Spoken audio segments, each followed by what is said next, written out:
Chapter 58. It looked as though I was going to make it back to the road all right. And I was thankful for it.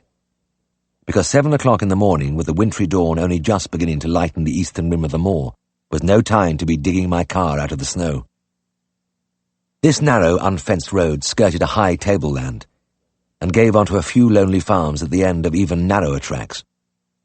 It hadn't actually been snowing on my way out to this early call, a uterine hemorrhage in a cow, but the wind had been rising steadily and whipping the top surface from the white blanket which had covered the fell tops for weeks.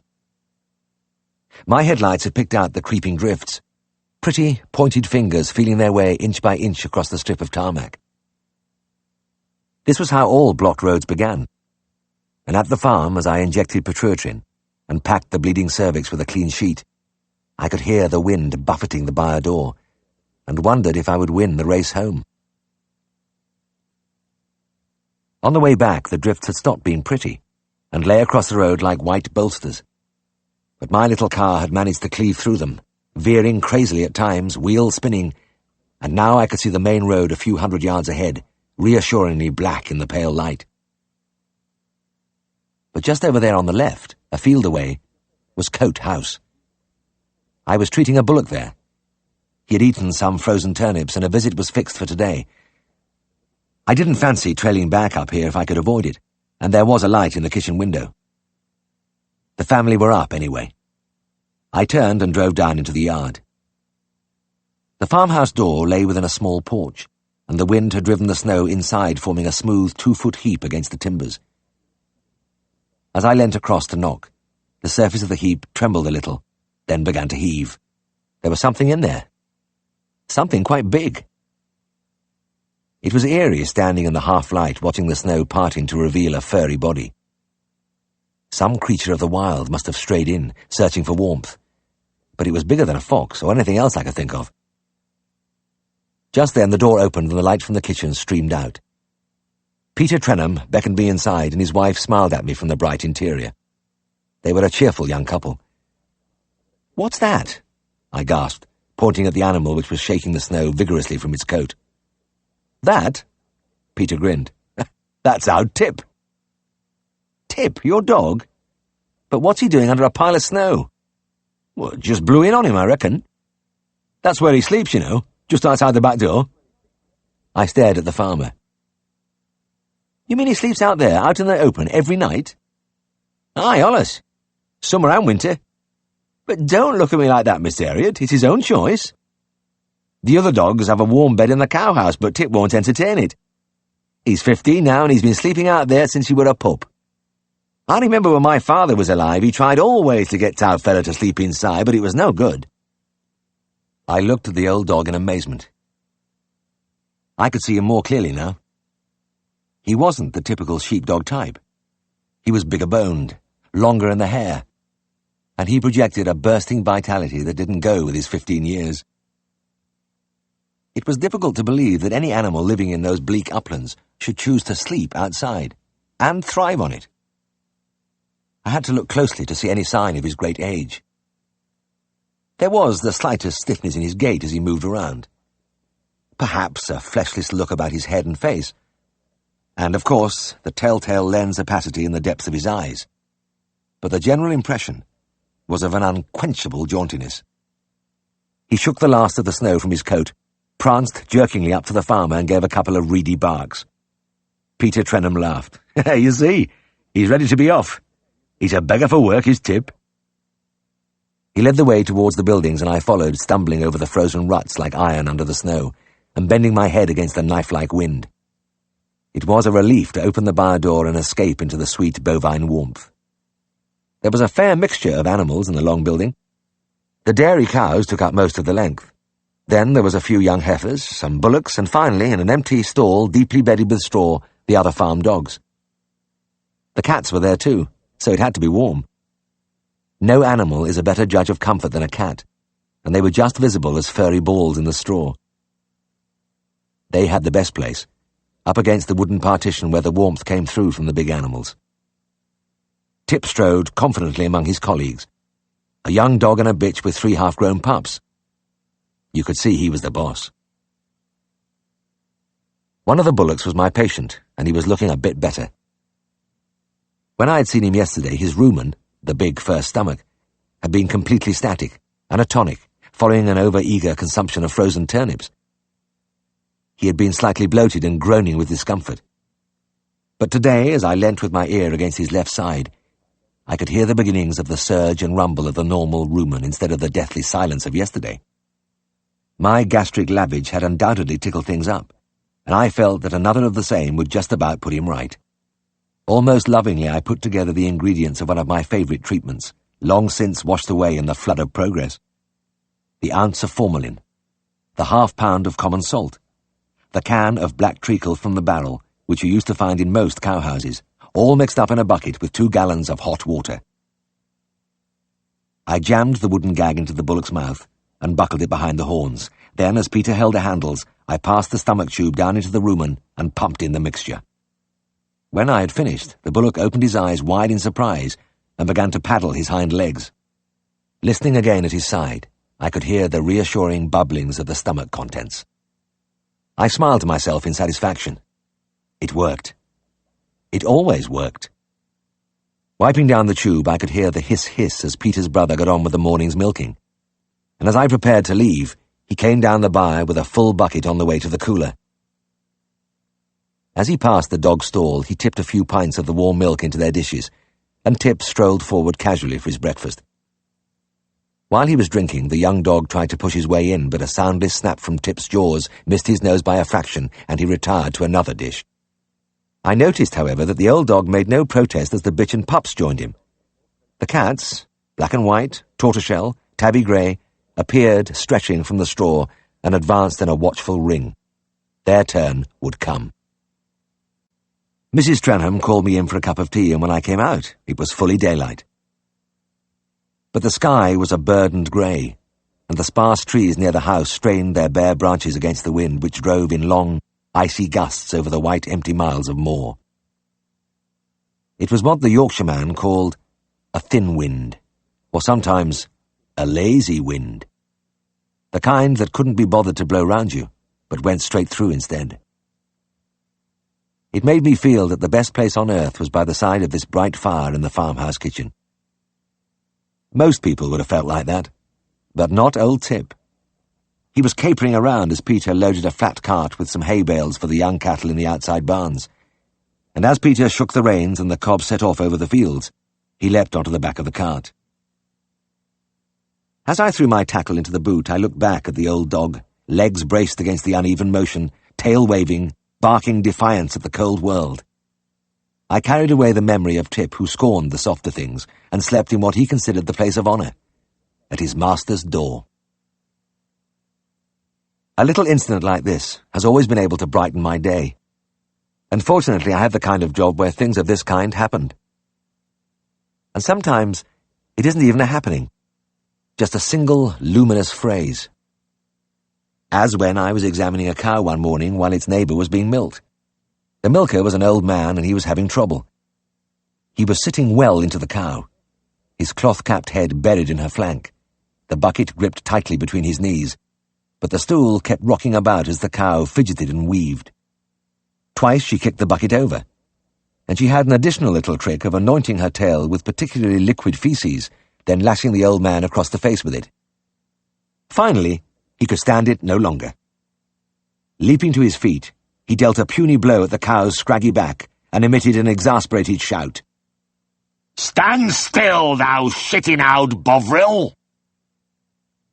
Or the day when I had to visit Luke Benson at his small holding in Hillam village. Luke was a powerful man of about 60, and had the unusual characteristic of speaking always through his clenched teeth. He literally articulated every word by moving only his lips, showing the rows of square horse-like incisors clamped tightly together. It lent a peculiar intensity to his simplest utterance. As he spoke, his eyes glared. Most of his conversations consisted of scathing remarks about the other inhabitants of Hillam. In fact, he seemed to harbour a cordial dislike of the human race in general. Yet, strangely enough, I found him a very reasonable man to deal with. He accepted my diagnosis of his animal's ailments without question, and appeared to be trying to be friendly by addressing me repeatedly as James. which was the nearest he could get to my name with his teeth together. His fiercest hatred was reserved for his neighbour and fellow smallholder, a little lame man called Gill, to whom Luke referred invariably and unkindly as "yon oppin youth." A bitter feud had raged between them for many years, and I'd seen Luke smile on only 2 occasions. Once, when Mr. Gill's sow lost its litter, and again, when he had a stack burnt down. When Mr. Gill's wife ran away with a man who came round the farm selling brushes, it caused a sensation. Nothing like that had ever happened in Helen before, and a wave of delighted horror swept through the village.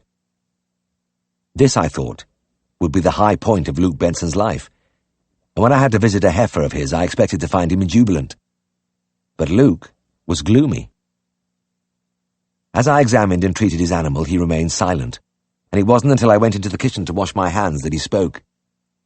He glanced round warily at his wife, a gaunt, grim-faced woman who was applying black lead to the grate. "You'll have heard about yon oppin youth's missus running off," he said. "Yes," I replied, "I did hear about it."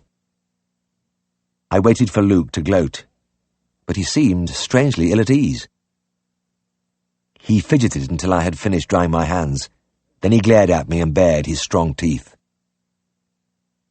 "I'll tell you something, James," he ground out. "I wish someone would take my bugger." And there was that letter from the Bramleys. That really made me feel good.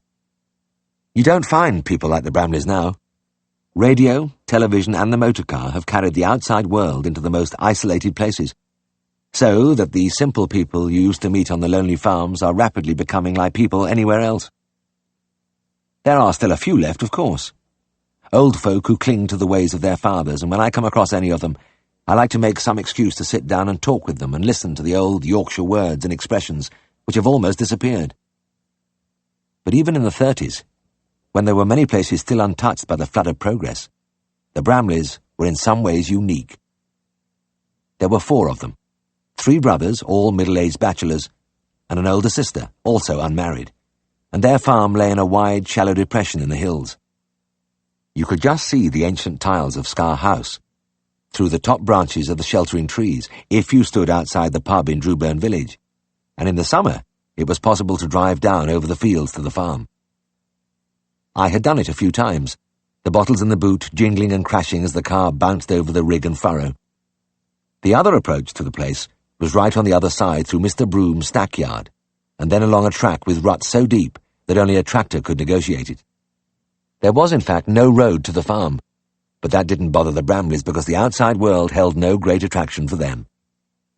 Miss Bramley made occasional trips to Darrowby on market days for provisions, and Herbert, the middle brother, had come into town in the spring of 1929 to have a tooth out, but apart from that, they stayed contentedly at home. A call to Scar House always came as rather a jolt, because it meant that at least 2 hours had been removed from the working day. In all but the driest weather, it was safer to leave the car at Mr. Broom's and make the journey on foot. One February night at about 8 o'clock, I was splashing my way along the track, feeling the mud sucking at my Wellingtons. It was to see a horse with colic, and my pockets were stuffed with the things I might need. A Recaline, phials of morphia, a bottle of paraferoxia. My eyes were half closed against the steady drizzle, but about half a mile ahead I could see the lights of the house winking among the trees. After 20 minutes of slithering in and out of the unseen puddles and opening a series of broken string-tied gates, I reached the farmyard and crossed over to the back door. I was about to knock when I stopped with my hand poised. I found I was looking through the kitchen window, and in the interior, dimly lit by the oil lamp, the Bramleys were sitting in a row. They weren't grouped round the fire, but were jammed tightly in a long, high-backed wooden settle which stood against the far wall. The strange thing was the almost exact similarity of their attitudes. All 4 had their arms folded, chins resting on their chests, feet stretched out in front of them. The men had removed their heavy boots and were stocking-footed, but Miss Bramley wore an old pair of carpet slippers. I stared, fascinated by the curious immobility of the group. They were not asleep, not talking, or reading, or listening to the radio. In fact, they didn't have one. They were just sitting. I had never seen people just sitting before, and I stood there for some minutes to see if they would make a move or do anything at all, but nothing happened. It occurred to me that this was probably a typical evening. They worked hard all day, had their meal, then they just sat till bedtime. A month or two later, I discovered another unsuspected side of the Bramleys when they started having trouble with their cats. I knew they were fond of cats by the number and variety which swarmed over the place and perched confidently on my car bonnet on cold days with their unerring instinct for a warm place. But I was unprepared for the family's utter desolation when the cats started to die. Miss Bramley was on the doorstep at Scaledale House nearly every day carrying an egg basket with another pitiful patient. A cat, or sometimes a few tiny kittens, huddling miserably inside. Even today, with the full range of modern antibiotics, the treatment of feline enteritis is unrewarding. And I had little success with my salicylates and non-specific injections. I did my best.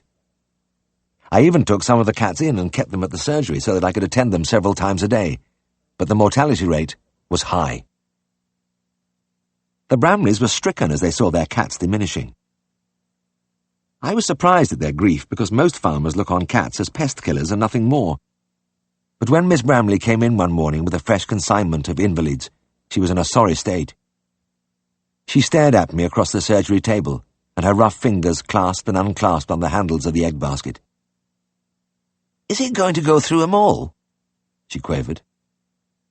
"Well, it's very infectious, and it looks as though most of your young cats will get it anyway." For a moment, Miss Bramley seemed to be struggling with herself. Then her chin began to jerk, and her whole face twitched uncontrollably. She didn't actually break down, but her eyes brimmed, and a couple of tears wandered among the network of wrinkles on her cheeks. I looked at her helplessly as she stood there, wisps of grey hair straggling untidily from under the incongruous black berry which she wore pulled tightly over her ears. "It's Topsy's kittens I'm worried about," she gasped out at length. "There's 5 of them, and they're the best we've got." I rubbed my chin. I had heard a lot about Topsy, one of a strain of incomparable ratters and mouses. Her last family were only about 10 weeks old, and it would be a crushing blow to the Bramleys if anything happened to them. But what the devil could I do? There was as yet no protective vaccine against the disease.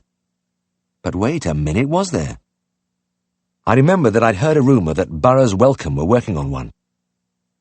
I pulled out a chair. "Look, sit down for a few minutes, Miss Bramley. I'm going to make a phone call." I was soon through to the Wellcome laboratory, and half expected a sarcastic reply, but they were kind and cooperative.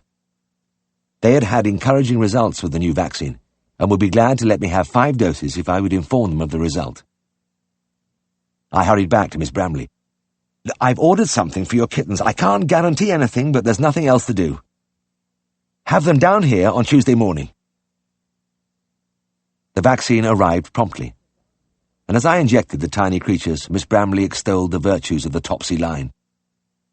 "Look at the size of them ears. Did you ever see bigger ones on kittens?" I had to admit that I hadn't. The ears were enormous, sail-like, and they made the ravishingly pretty little faces look even smaller. Miss Bramley nodded and smiled with satisfaction. "Aye, you can allus tell. It's the sure sign of a good mouser." The injection was repeated a week later. The kittens were still looking well. "Well, that's it," I said. "We'll just have to wait now. But remember, I want to know the outcome of this, so please don't forget to let me know." I didn't hear from the Bramleys for several months, and had almost forgotten about the little experiment, when I came upon a grubby envelope, which had apparently been pushed under the surgery door. It was the promised report, and was, in its way, a model of conciseness. It communicated all the information I required without frills or verbiage. It was in a careful, spidery scrawl, and said simply, "Dear Sir, them kittens is now big cats. Yours truly, R. Bramley." Chapter 59.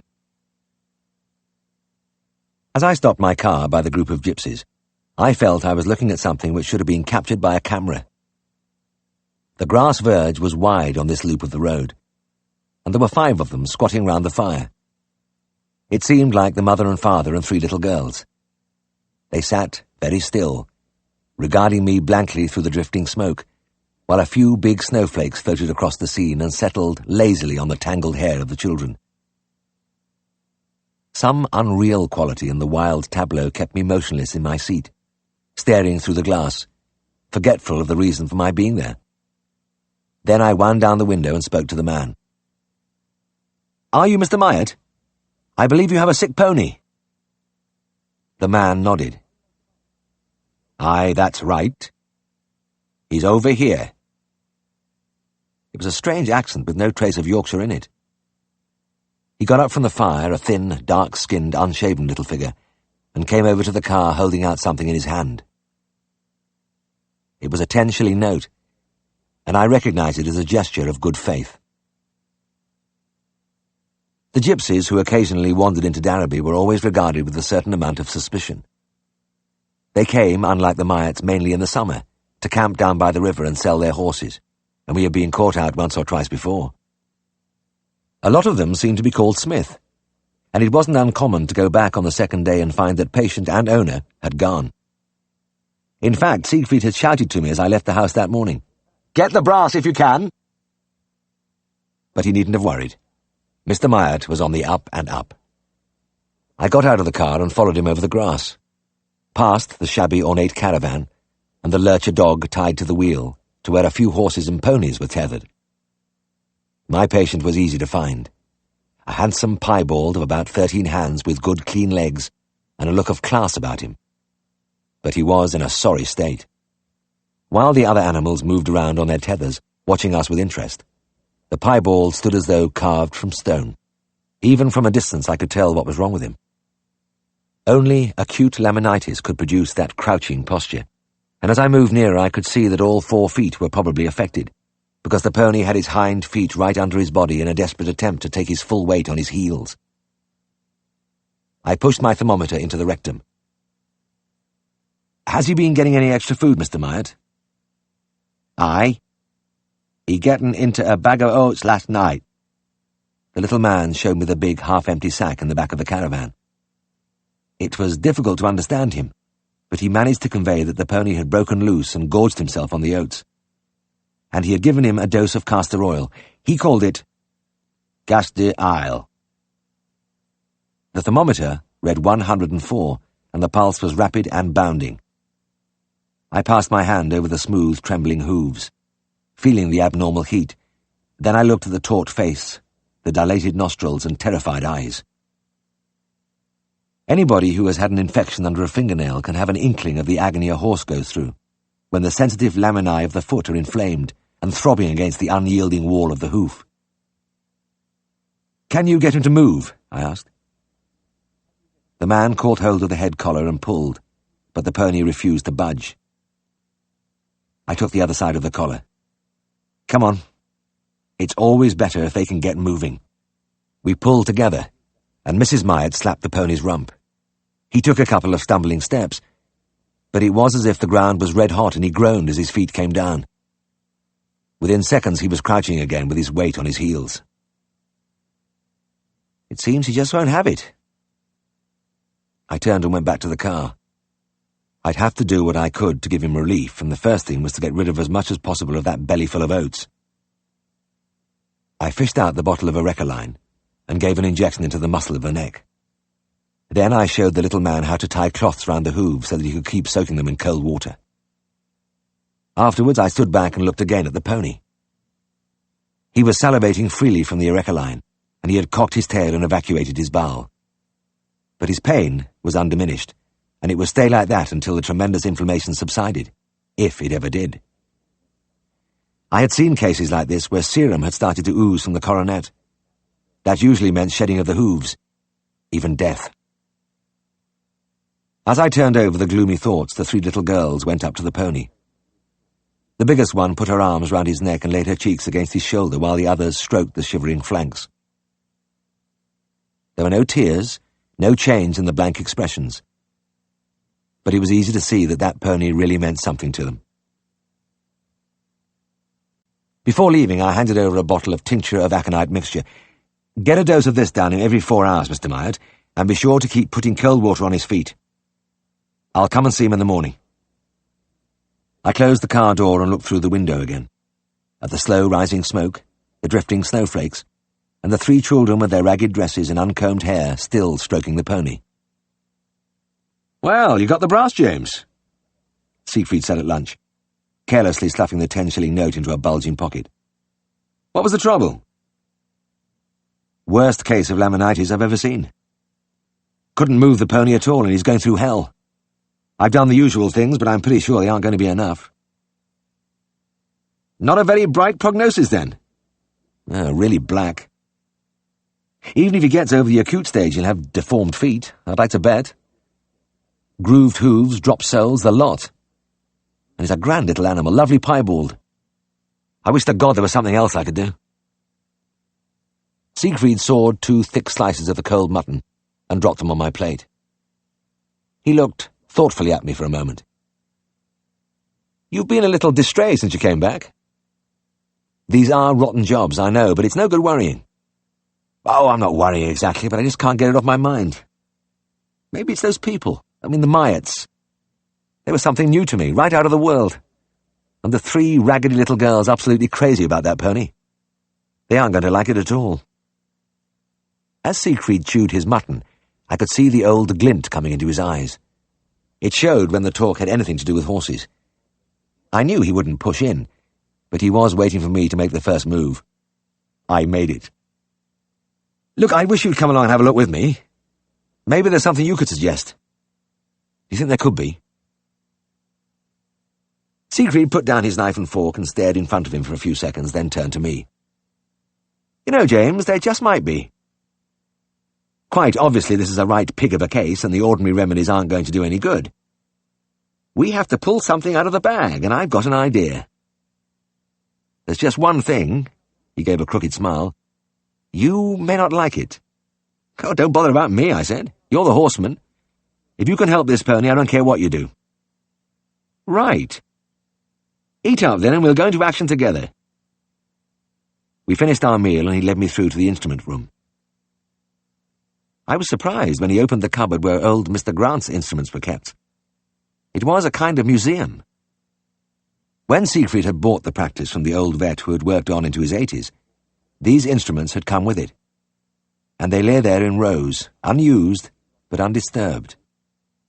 It would have been logical to throw them out, but maybe Siegfried felt the same way about them as I did.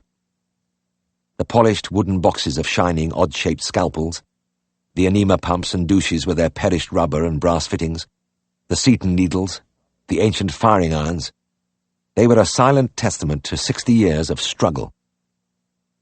I often used to open the cupboard door and try to picture the old man wrestling with the same problems as I had, travelling the same narrow roads as I did. He had done it absolutely on his own, and for 60 years. I was only starting, but I knew a little about the triumphs and disasters, the wonderings and worryings, the hopes and disappointments, and the hard labour. Anyway, Mr. Grant was dead and gone, taking with him all the skills and knowledge I was doggedly trying to accumulate. Siegfried reached to the back of the cupboard and pulled out a long, flat box. He blew the dust from the leather covering and gingerly unfastened the clasp. Inside, a fleam, glittering on its bed of frayed velvet, lay by the side of a round, polished bloodstick. I looked at my employer in astonishment. "You're going to bleed him, then?" "Yes, my boy. I'm going to take you back to the Middle Ages." He looked at my startled face and put a hand on my arm. "But don't start beating me over the head with all the scientific arguments against bloodletting. I've no strong views either way." "But have you ever done it? I've never seen you use this outfit." "I've done it, and I've seen some funny things after it, too." Siegfried turned away as if he wanted no more discussion. He cleaned the fleam thoroughly and dropped it into the sterilizer. His face was expressionless as he stood listening to the hiss of the boiling water. The gypsies were again hunched over the fire when we got there, and Mr. Myatt, sensing that reinforcements had arrived, scrambled to his feet and shuffled forward, holding out another 10-shilling note. Siegfried waved it away. "Let's see how we get on, Mr. Myatt," he grunted. He strode across the grass to where the pony still trembled in his agonized crouch. There was no improvement. In fact, the eyes stared more wildly, and I could hear little groans as the piebald carefully eased himself from foot to foot. Siegfried spoke softly without looking at me. Poor beggar. You weren't exaggerating, James. Bring that box from the car, will you? When I came back, he was tying a choke rope round the base of the pony's neck. Pull it up tight, he said. As the jugular rose up, tense and turgid in its furrow, he quickly clipped and disinfected a small area and inserted a plaque of local anaesthetic. Finally, he opened the old leather-covered box and extracted the phlegm wrapped in sterile lint. Everything seemed to start happening then. Siegfried placed the little blade of the phlegm against the bulging vein and without hesitation gave it a confident smack with a stick. Immediately, an alarming cascade of blood spouted from the hole and began to form a dark lake on the grass. Mr. Myatt gasped, and the little girl set up a sudden chatter. I could understand how they felt. In fact, I was wondering how long the pony could stand this tremendous outflow without dropping down. It didn't seem to be coming out fast enough for Siegfried, however, because he produced another stick from his pocket, thrust it into the pony's mouth and began to work the jaws, and as the animal champed, the blood gushed more fiercely. When at least a gallon had come away, Siegfried seemed satisfied. "Slacken the rope, James," he cried, then rapidly closed the wound on the neck with a pin suture. Next, he trotted over the grass and looked over a gate in the roadside wall. "Thought so," he shouted. "There's a little beck in that field. We've got to get him over to it. Come on, lend a hand, everybody!" He was clearly enjoying himself, and his presence was having its usual effect. The Myatts were spurred suddenly into action and began to run around aimlessly, bumping into each other. I was gripped by a sudden tension and preparedness, and even the pony seemed to be taking an interest in its surroundings for the first time. All 5 of the gypsies pulled at the halter. Siegfried and I looped our arms behind the pony's thighs, everybody gave encouraging shouts, and at last he began to move forward. It was a painful progress, but he kept going. Through the gate and across the field to where the shallow stream wandered among its rushes. There were no banks to speak of, and it was easy to push him out into the middle. As he stood there with the icy water rippling around his inflamed hooves, I fancied I could read in his eyes a faint dawning of an idea that things were looking up at last. "Now, he must stand in there for an hour," Siegfried said. "And then you'll have to make him walk round the field. Then another hour in the beck, and as he gets better you can give him more and more exercise, but he must come back to the beck. That's a lot of work for somebody here, so who's going to do it?" The 3 little girls came shyly round him and looked up wide-eyed into his face. Siegfried laughed. "You 3 want the job, do you? Right. I'll tell you just what to do." He pulled out the bag of peppermint drops, which was ever present among his widely varied pocket luggage, and I settled myself down for a long wait. I'd seen him in action with the children on the farms, and when that bag of sweets came out, everything stopped. It was the one time Siegfried was never in a hurry. The little girls each solemnly took a sweet, then Siegfried squatted on his heels and began to address them like a professor with his class. They soon began to thaw and put a word in for themselves. The smallest launched into a barely intelligible account of the remarkable things the pony had done when he was a foal, and Siegfried listened intently, nodding his head gravely now and then. There was all the time in the world. His words obviously went home, because over the next few days, whenever I passed the gypsy camp, I could see the 3 wild little figures either grouped round the pony in the beck, or dragging him round the field on a long halter shank. I didn't need to butt in. I could see that he was improving all the time. It was about a week later that I saw the Myatts on their way out of Darrowby, the red caravan rocking across the marketplace with Mr. Myatt up front wearing a black velvet cap, his wife by his side.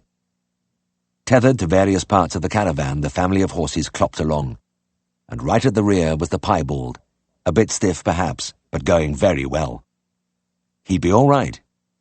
The little girls were looking out of the back door, and as they spotted me, I waved. They looked back at me unsmilingly, until they had almost turned the corner into Hallgate. Then one of them shyly lifted her hand. The others followed suit, and my last sight was of them waving eagerly back.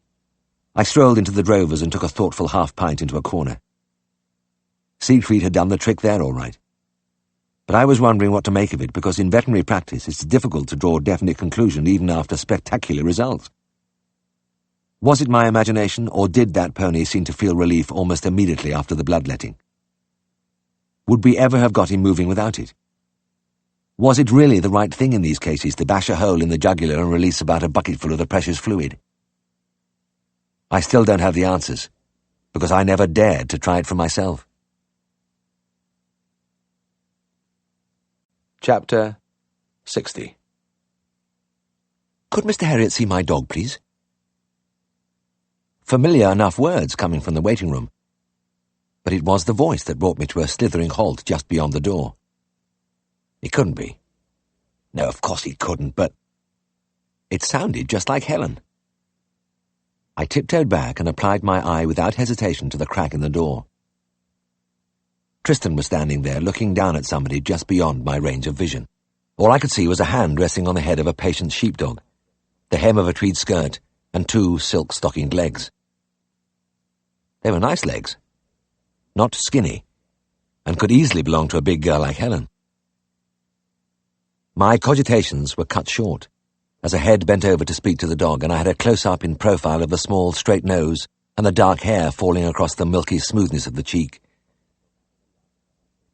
I was still peering, bemused, when Tristan shot out of the room and collided with me. Stifling an oath, he grabbed my arm and hauled me along the passage into the dispensary. He shut the door and spoke in a hoarse whisper. "It's her! The Alderson woman, and she wants to see you! Not Siegfried, not me, but you, Mr. Herriot himself!" He looked at me wide-eyed for a few moments. Then, as I stood hesitating, he opened the door and tried to propel me into the passage. "What the hell are you waiting for?" he hissed. "Well, it's a bit embarrassing, isn't it?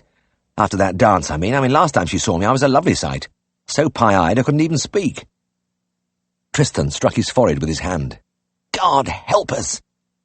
You worry about details, don't you? She's asked to see you. What more do you want? Go on, get in there." I was shuffling off irresolutely when he raised a hand. "Just a minute. Stay right there." He trotted off and returned in a few seconds holding out a white lab coat. "Just back from the laundry," he said, and he began to work my arms into the starched sleeves. "You'll look marvellous in this, Jim. The immaculate young surgeon." I stood unresisting as he buttoned me into the garment, but struck away his hand when he started to straighten my tie. As I left him, he gave me a final encouraging wave before heading for the back stairs. I didn't give myself any more time to think, but marched straight into the waiting room. Helen looked up and smiled. And it was just the same smile. Nothing behind it. Just the same friendly, steady-eyed smile as when I first met her. We faced each other in silence for a few moments. Then, when I didn't say anything, she looked down at the dog. "It's Dan in trouble this time," she said. "He's our sheepdog, but we're so fond of him that he's become more like one of the family." The dog wagged his tail furiously at the sound of his name, but yelped as he came towards me. I bent down and patted his head. "I see he's holding up a hind leg." "Yes, he jumped over a wall this morning and he's been like that ever since. I think it's something quite bad. He can't put any weight on the leg." "Right. Bring him through to the other room, would you? And I'll have a look at him. But take him in front of me, would you? And I'll be able to watch how he walks." I held the door open and she went ahead of me with the dog. Watching how Helen walked distracted me over the first few yards, but it was a long passage, and by the time we'd reached the second bend, I had managed to drag my attention back to my patient. And glory be, it was a dislocated hip. It had to be with that shortening of the limb, and the way he carried it underneath his body with the paw just brushing the ground. Now my feelings were mixed. This was a major injury, but on the other hand, the chances were that I could put it right quickly and look good in the process. Because I had found in my brief experience that one of the most spectacular procedures in practice was the reduction of a dislocated hip. Maybe I had been lucky, but with the few I'd seen, I had been able to convert an alarmingly lame animal into a completely sound one as though by magic. In the operating room, I hoisted Dan onto the table. He stood without moving as I examined the hip. There was no doubt about it at all. The head of the femur was displaced upwards and backwards, plainly palpable under my thumb. The dog looked round only once, when I made a gentle attempt to flex the limb, but turned away immediately and stared resolutely ahead. His mouth hung open a little as he panted nervously, but like a lot of the placid animals which arrived at our surgery table, he seemed to have resigned himself to his fate. I had the strong impression that I could have started to cut his head off and he wouldn't have made much fuss. Good-natured dog, I said. And a bonny one, too. Helen patted the handsome head with the broad blaze of white down the face. The tail waved slowly from side to side. Yes, she said. He's just as much a family pet as a working dog. I do hope he hasn't hurt himself too badly. Well, he has a dislocated hip. It's a nasty thing, but with a bit of luck I ought to be able to put it back.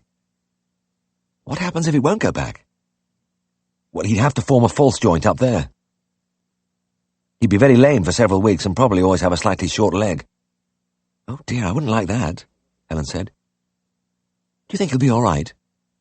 I looked at the docile animal still gazing steadfastly to his front. I think he's got a good chance. Mainly because you haven't hung about for days before bringing him in. The sooner these things are tackled, the better. Oh, good. When will you be able to start on him? Well, right now. I went over to the door. I'll just give Tristan a shout. This is a two-man job. Well, couldn't I help? Helen said. I'd very much like to if you wouldn't mind. I looked at her doubtfully. Well, I don't know. You mightn't like playing tug-of-war with Dan in the middle. He'll be anaesthetized, of course, but there's usually a lot of pulling. Helen laughed.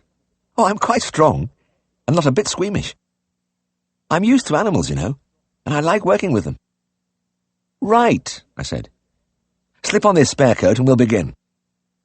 The dog didn't flinch as I pushed the needle into his vein, and as the Nembutal flowed, his head began to slump against Helen's arm, and his supporting paw to slide along the smooth top of the table. Soon he was stretched unconscious on his side. I held the needle in the vein as I looked down at the sleeping animal. I might have to give him a bit more.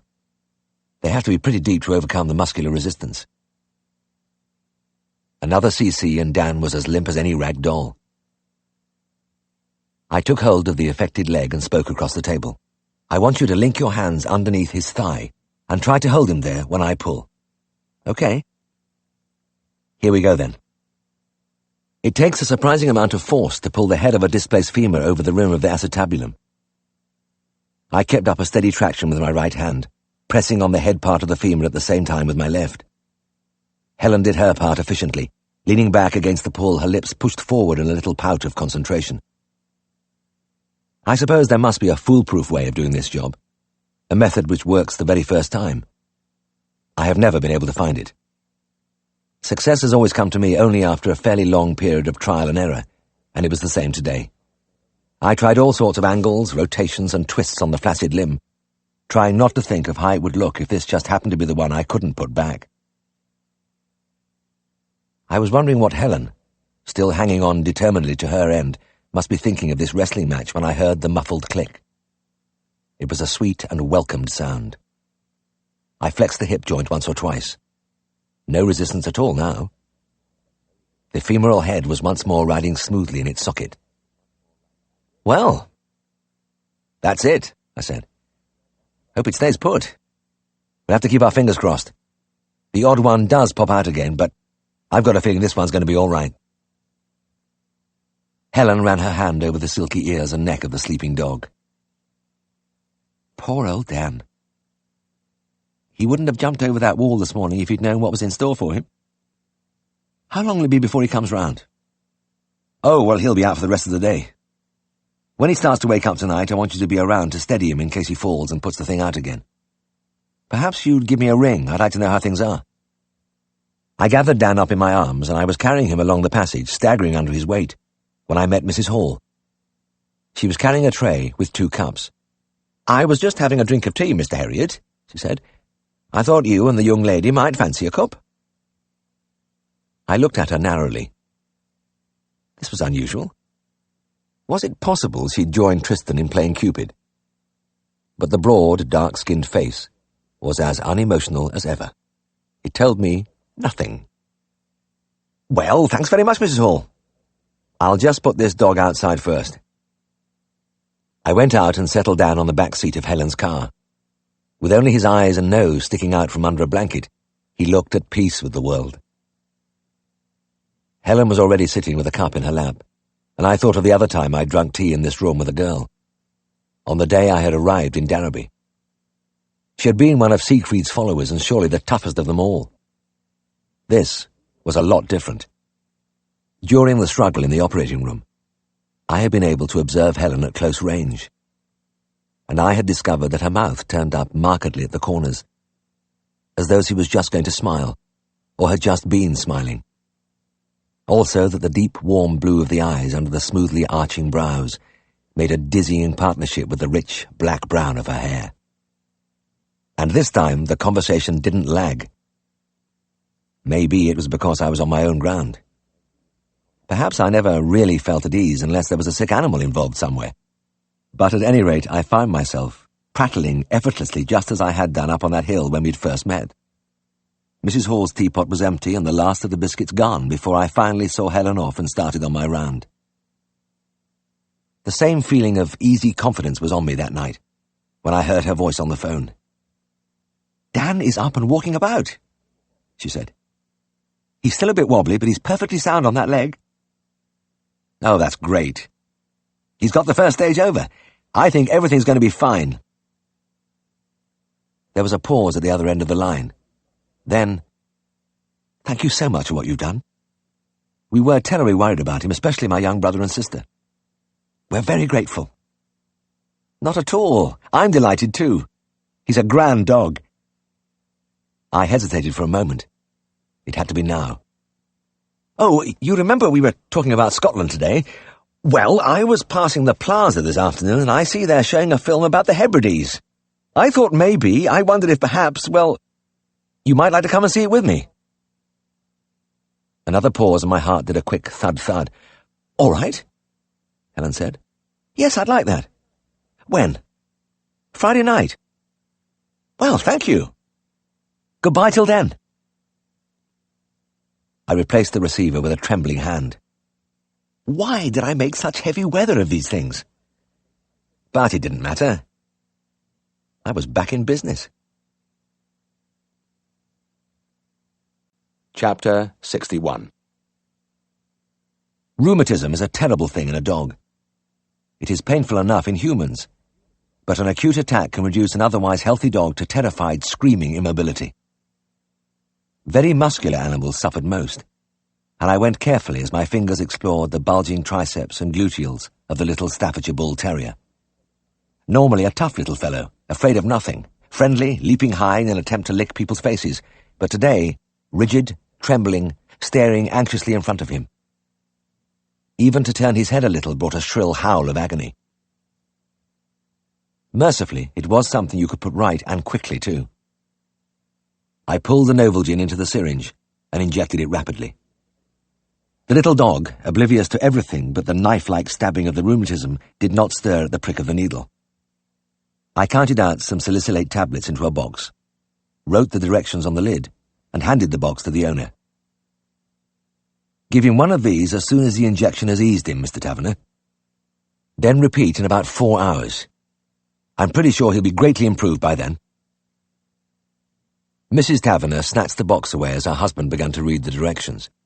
"Let me see it," she snapped. "No doubt I'll be the one who has the job to do." It had been like that all the time, ever since I'd entered the beautiful house with the terraced gardens leading down to the river. She had been at him ceaselessly while he was holding the dog for me. When the animal had yelped, she had cried, "Really, Henry, don't grip the poor thing like that. You're hurting him." She had kept him scuttling about for this and that, and then, when he was out of the room, she said, "You know, this is all my husband's fault. He will let that dog swim in the river. I knew this would happen." Halfway through, daughter Julia came in, and it was clear from the start that she was firmly on Mamma's side. She helped out with plenty of, "How could you, Daddy?" and "For God's sake, Daddy," and generally managed to fill in the gaps when her mother wasn't in full cry. The Taverners were in their 50s. He was a big, floridly handsome man who had made millions in the Tyneside shipyards before pulling out of the smoke to this lovely place. I had taken an instant liking to him. I had expected a tough tycoon and had found a warm, friendly, curiously vulnerable man, obviously worried sick about his dog. I had reservations about Mrs. Taverner, despite her still considerable beauty. Her smile had a switched-on quality, and there was a little too much steel in the blue of her eyes. She had seemed less concerned about the dog than with the necessity of taking it out on her husband. Julia, a scaled-down model of her mother, drifted about the room with the aimless, bored look of the spoilt child. Glancing blankly at the dog or me, staring without interest through the window at the smooth lawns, the tennis court, the dark band of river under the trees. I gave the terrier a final reassuring pat on the head and got up from my knees. As I put away the syringe, Taverner took my arm. "Well, that's fine, Mr. Herriot. We're very grateful to you for relieving our minds. I must say I thought the old boy's time had come when he started yelling. And now, you'll have a drink before you go." The man's hand trembled on my arm as he spoke. It had been noticeable, too, when he had been holding the dog's head, and I had wondered, maybe Parkinson's disease, or nerves, or just drink. Certainly he was pouring a generous measure of whiskey into his glass, but as he tipped up the bottle, his hand was seized by an even more violent tremor, and he slopped the spirit onto the polished sideboard. "Oh, God! Oh, God!" Mrs. Taverner burst out. There was a bitter note of oh, not again in her cry, and Julia struck her forehead with her hand and raised her eyes to heaven. Taverner shot a single hunted look at the woman, then grinned as he handed me my glass. "Come and sit down, Mr. Herriot," he said. "I'm sure you have time to relax for a few minutes." We moved over to the far side, and Taverner talked pleasantly about dogs and the countryside and the pictures which hung on the walls of the big room.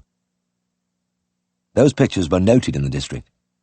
Many of them were originals by famous painters, and they had become the main interest in Taverner's life. His other passion was clocks, and as I looked round the room at the rare and beautiful timepieces standing among elegant period furniture, it was easy to believe the rumours I'd heard about the wealth within these walls. The women did not drink with us. They had disappeared when the whiskey was brought out. But as I drained my glass, the door was pushed open, and they stood there looking remarkably alike in expensive tweed coats and fur-trimmed hats. Mrs. Taverner, pulling on a pair of motoring gloves, looked with distaste at her husband. "We're going into Broughton," she said. "Don't know when we'll be back." Behind her, Julia stared coldly at her father. Her lip curled slightly. Taverner did not reply. He sat motionless as I listened to the roar of the car engine and the spatter of whipped-up gravel beyond the window. Then he looked out, blank-faced, empty-eyed, at the drifting cloud of exhaust smoke in the drive. There was something in his expression which chilled me. I put down my glass and got to my feet. "Afraid I must be moving on, Mr. Taverner. Thanks for the drink." He seemed suddenly to be aware of my presence. The friendly smile returned. "Not at all. Thank you for looking after the old boy. He seems better already." In the driving mirror, the figure at the top of the steps looked small and alone, till the high shrubbery hid him from my view. The next call was to a sick pig high on Marstang Fell.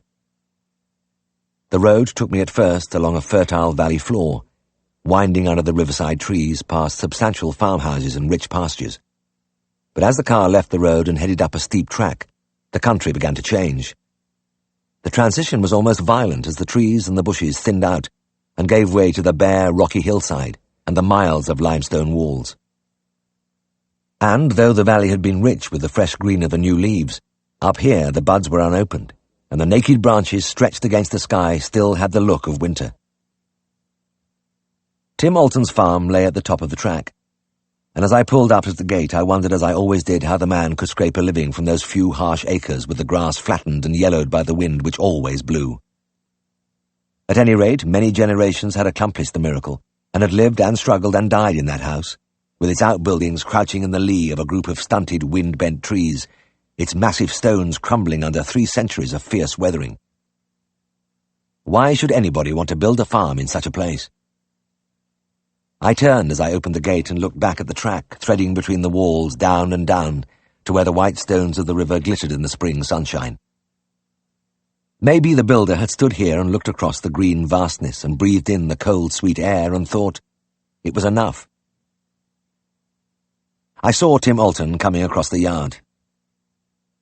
There had been no need to lay down concrete or cobbles here. They had just swept away the thin soil, and there, between house and building, was a sloping stretch of fissured rock. It was more than a durable surface. It was everlasting. "It's your pig this time then, Tim?" I said, and the farmer nodded seriously. "Aye, right as out yesterday and laid flat like a dead 'un this morning. Never looked up when I filled his trough, and by go, when a pig won't tackle his grub, there's somewhat far wrong."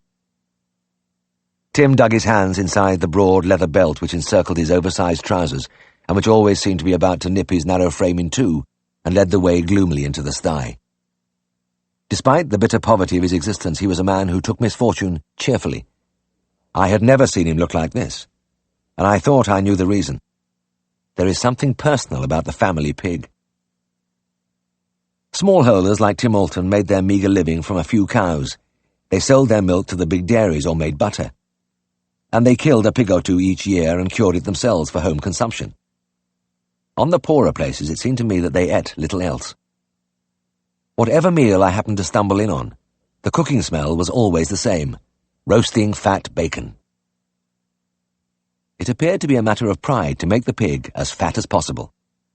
In fact, on those little wind-blown farms where the people and the cows and the dogs were lean and spare, the pig was about the only fat thing to be seen. I had seen the Alton pig before. I had been stitching a cow's torn teat about a fortnight ago, and Tim had patted me on the shoulder and whispered, "Now come along with me, Mr. Herriot, and I'll show you summat."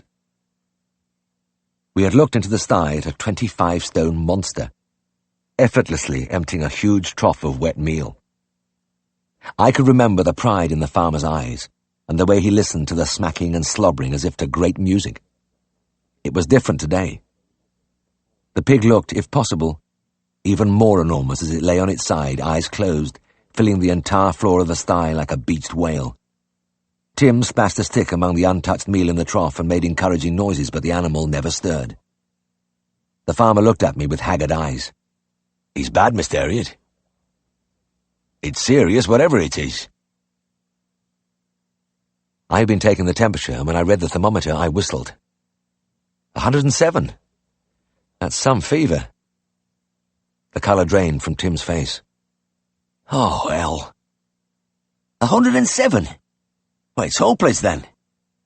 "It's hour with him." I had been feeling along the animal's side, and I smiled reassuringly. "No, don't worry, Tim. I think he's going to be all right. He's got erysipelas. Here, put your finger along his back.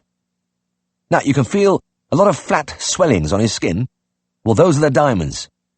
He'll have a beautiful rash within a few hours, but at the moment you can't see it. You can only feel it. And you can make him better." "Well, I'm nearly sure I can. I'll give him a whacking dose of serum. And I'd like to bet that he'll have his nose in that trough in a couple of days. Most of them get over it all right." "Well, that's a bit of good news, any road," said Tim, a smile flooding over his face. "You have me worried there with your 107, dang you." I laughed. "Yeah, sorry, Tim. I didn't mean to frighten you. I'm often happier to see a high temperature than a low one. But it's a funny time for erysipelas. We usually see that in late summer." "All right, I'll let you off this time. Come in and wash your hands." In the kitchen, I ducked my head, but couldn't avoid bumping the massive side of bacon hanging from the beamed ceiling. The heavy mass rocked gently on its hooks. It was about 8 inches thick in parts, all pure white fat. Only by close inspection was it possible to discern a thin strip of lean meat. Mrs. Alton produced a cup of tea, and as I sipped, I looked across at Tim, who had fallen back into a chair and lay there with his hands hanging down. For a moment he closed his eyes, and his face became a mask of weariness. I thought for the 100th time about the endless labour which made up the lives of these little farmers. Alton was only 40, but his body was already bent and ravaged by the constant demands he made on it. You could read his story on the corded forearm, the rough, work-swollen fingers. He told me once that the last time he missed a milking was 12 years ago, and that was for his father's funeral. I was taking my leave and I saw Jenny. She was the Altons' eldest child, and was pumping vigorously at the tire of a bicycle which was leaning against the wall just outside the kitchen door. "Going somewhere?" I asked, and the girl straightened up quickly, pushing back a few strands of dark hair from her forehead. She was about 18, with delicate features and large, expressive eyes. In her wild, pinched prettiness, there was something of the wheeling curlews, the wind and the sun, the wide emptiness of the moors. "I'm going down to the village." She stole a glance into the kitchen. "I'm going to get a bottle of Guinness for my dad." "The village? That's a long way to go for a bottle of Guinness." "It must be 2 miles. And then you've got to push back up this hill. Are you going all that way just for one bottle?"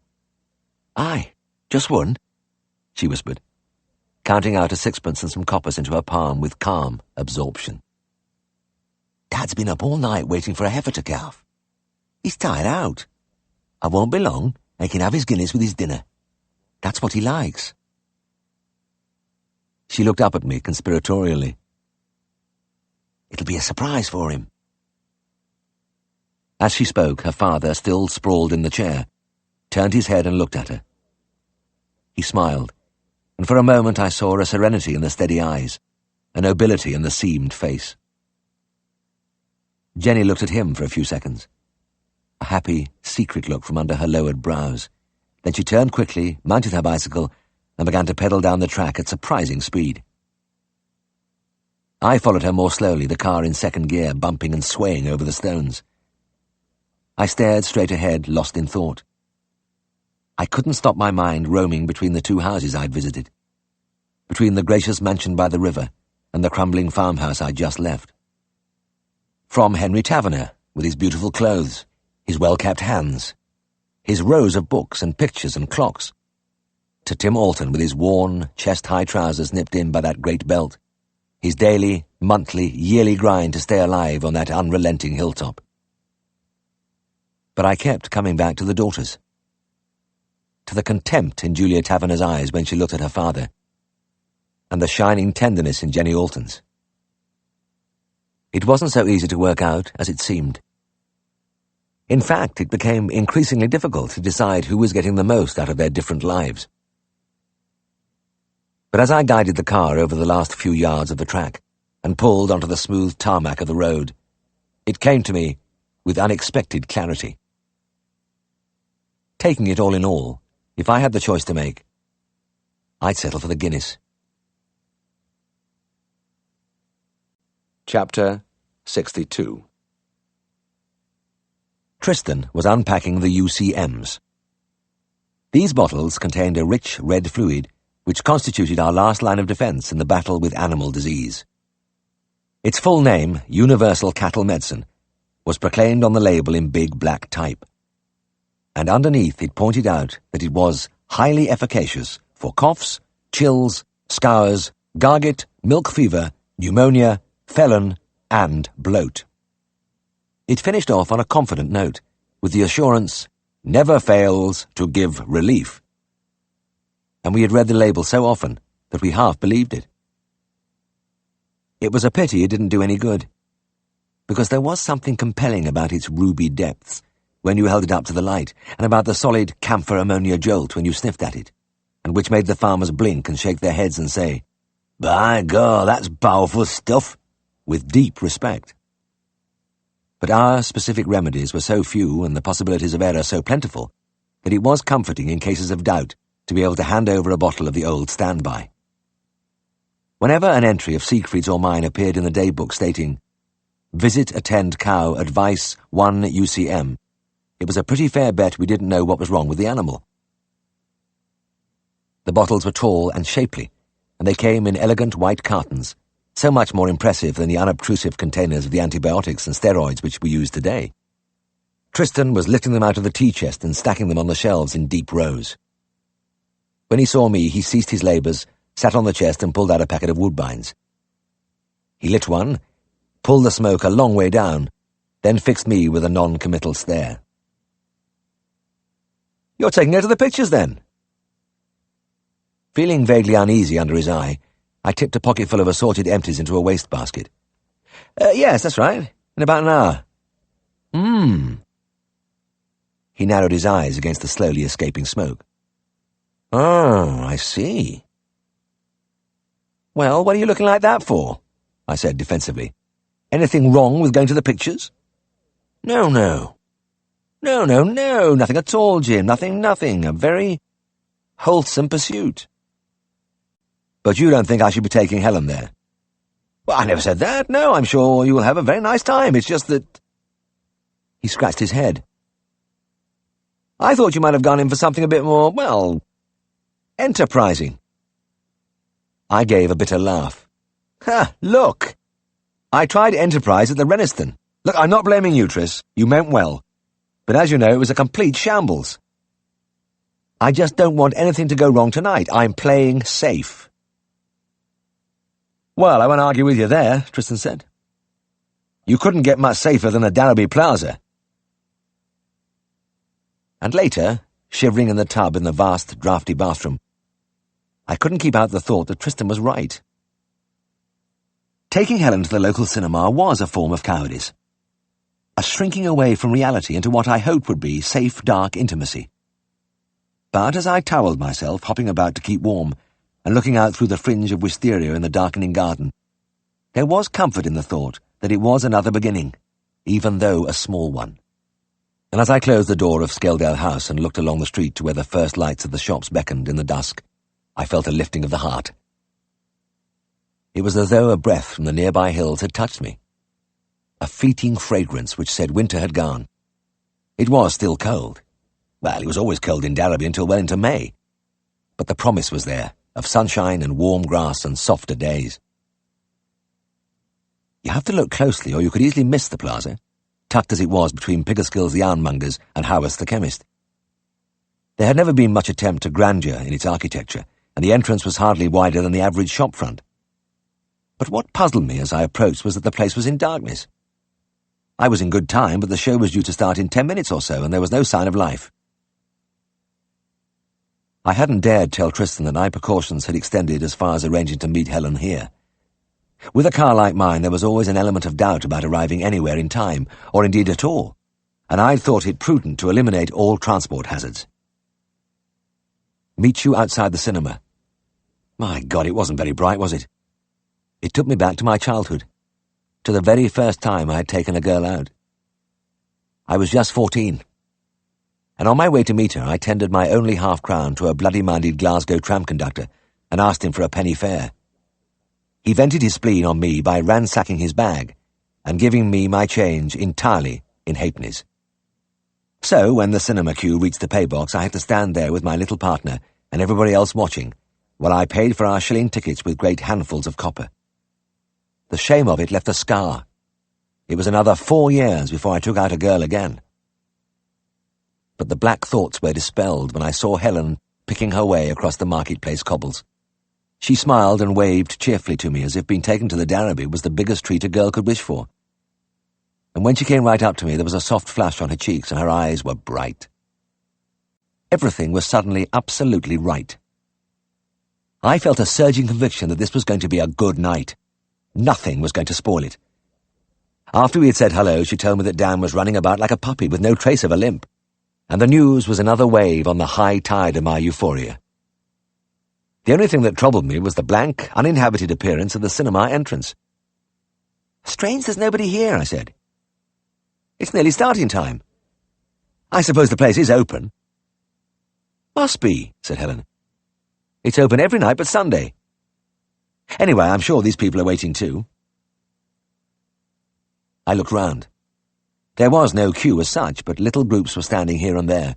A few couples, mostly middle-aged, a bunch of small boys rolling and fighting on the pavement. Nobody seemed worried. And indeed, there was no cause.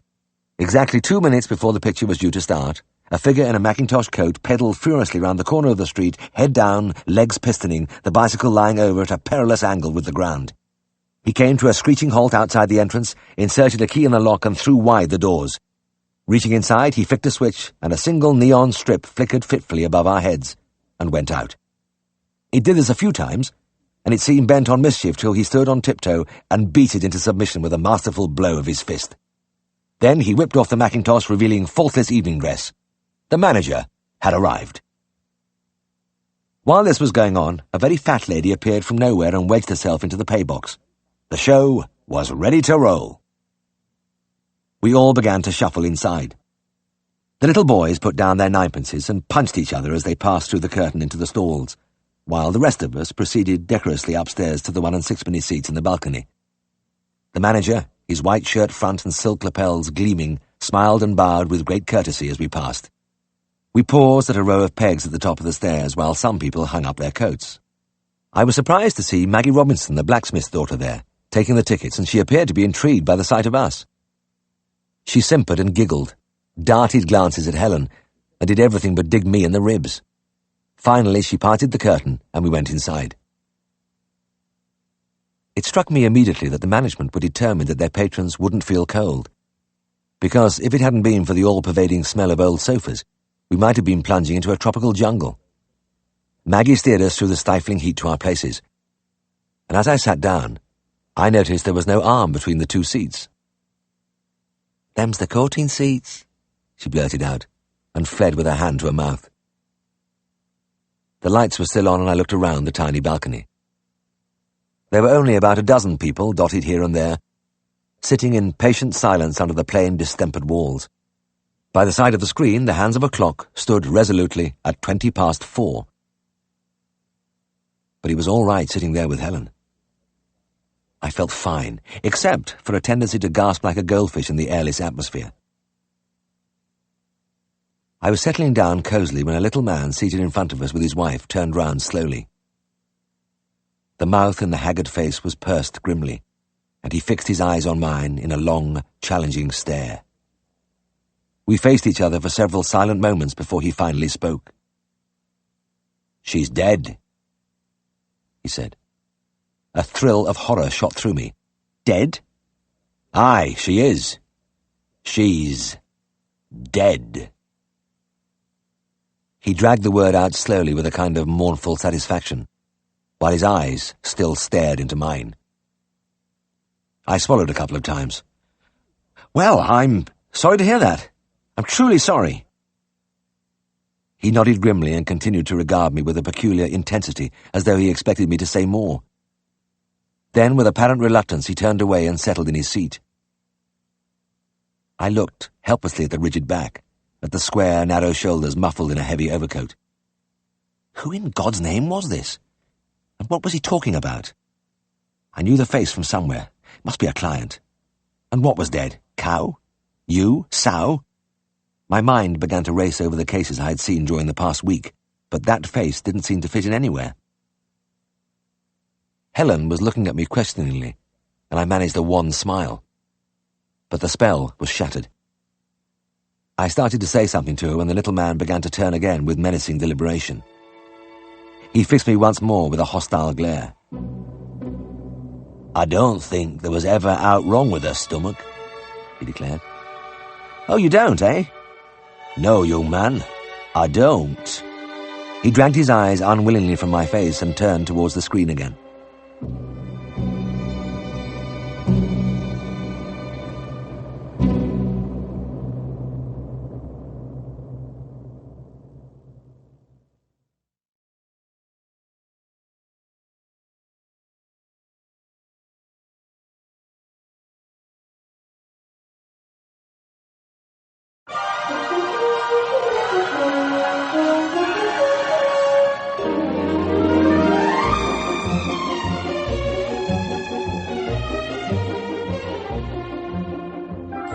The effect of this second attack was highlighted because the lights went off suddenly and an incredible explosion of noise blasted my eardrums. It was the Gaumont News. The sound machine, like the heating system, had apparently been designed for something like the Albert Hall, and for a moment I cowered back under the assault.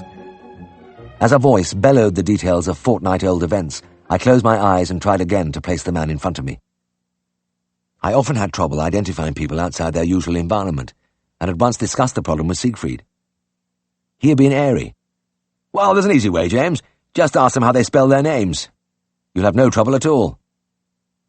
I had tried this on one occasion, and the farmer had looked at me strangely and replied, "SMITH," and hurried away. So there seemed nothing to do now but sit sweating with my eyes on the disapproving back and search through my memory. When the news finished with a raucous burst of music, I had got back about 3 weeks without result. There was a blessed respite for a few seconds before the uproar broke out again. This was the main feature. The film about Scotland was on later, and was described outside as a tender love story. I can't remember the title, but there was a lot of embracing, which would have been all right, except that every kiss was accompanied by a chorus of long-drawn sucking noises from the little boys downstairs.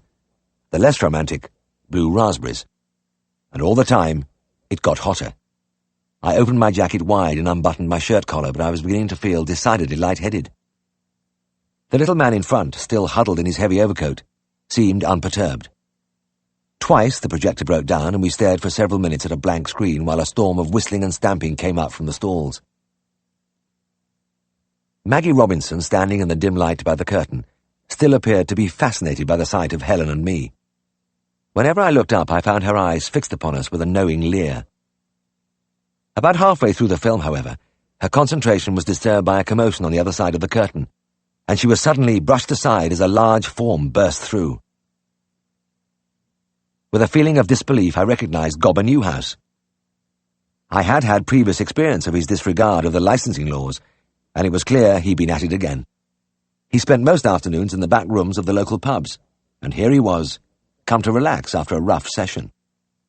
He reeled up the aisle, turned, to my dismay, into our row, rested briefly on Helen's lap, trod on my toe, and finally spread his enormous carcass over the seat on my left.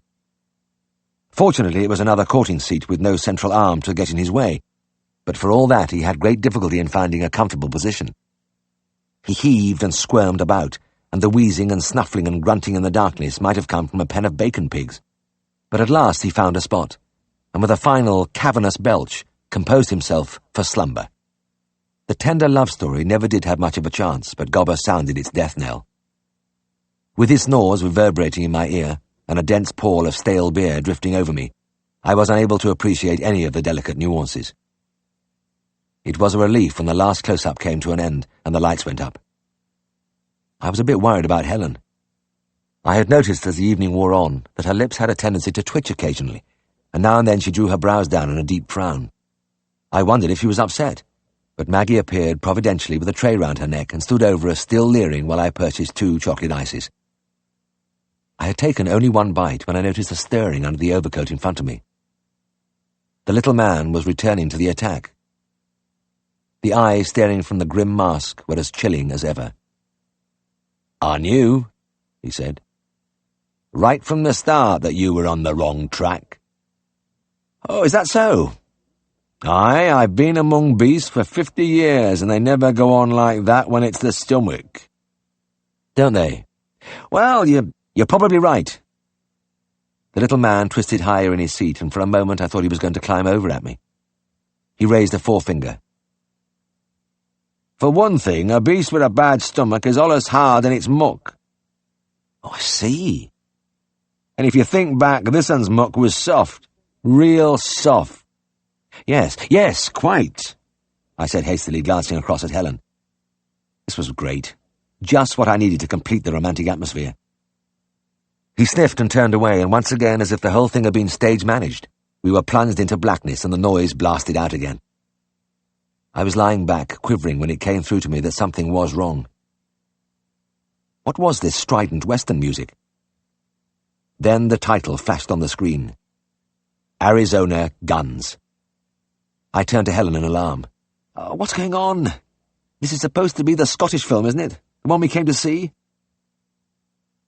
"It's supposed to be," Helen paused, and looked at me with a half-smile. "But I'm afraid it isn't going to be.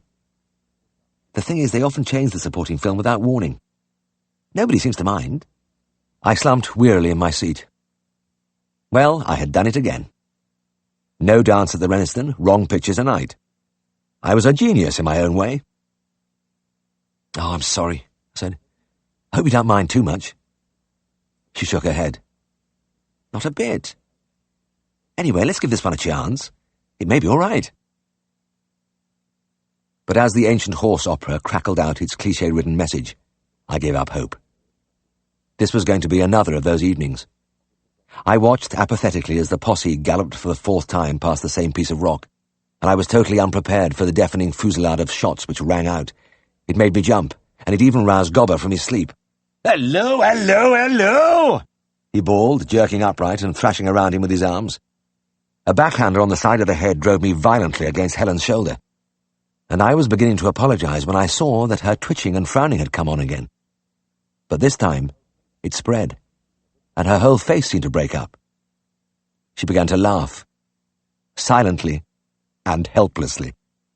I had never seen a girl laugh like this. It was as though it was something she had wanted to do for a long time. She abandoned herself utterly to it, lying back with her head on the back of the seat, legs stretched out in front of her, arms dangling by her side. She took her time and waited until she had got it all out of her system before she turned to me. She put her hand on my arm. "Look," she said faintly. "Next time, why don't we just go for a walk?" I settled down. Gobber was asleep again, and his snores, louder than ever, competed with the bangs and howls from the screen. I still hadn't the slightest idea who that little man in front of me could be, and I had the feeling he wasn't finished with me yet. The clock still stood at 4:20. Maggie was still staring at us, and a steady trickle of sweat ran down my back. The environment wasn't all I could have desired, but never mind. There was going to be a next time. Chapter 63. Siegfried had a habit of pulling at the lobe of his ear and staring blankly ahead when preoccupied. He was doing it now, his other hand outstretched, crumbling a crust of bread on his plate. I didn't usually pry into my boss's meditations, and anyway I wanted to be off on the morning round. But there was something portentous in his face which made me speak. "What's the matter? Something on your mind?"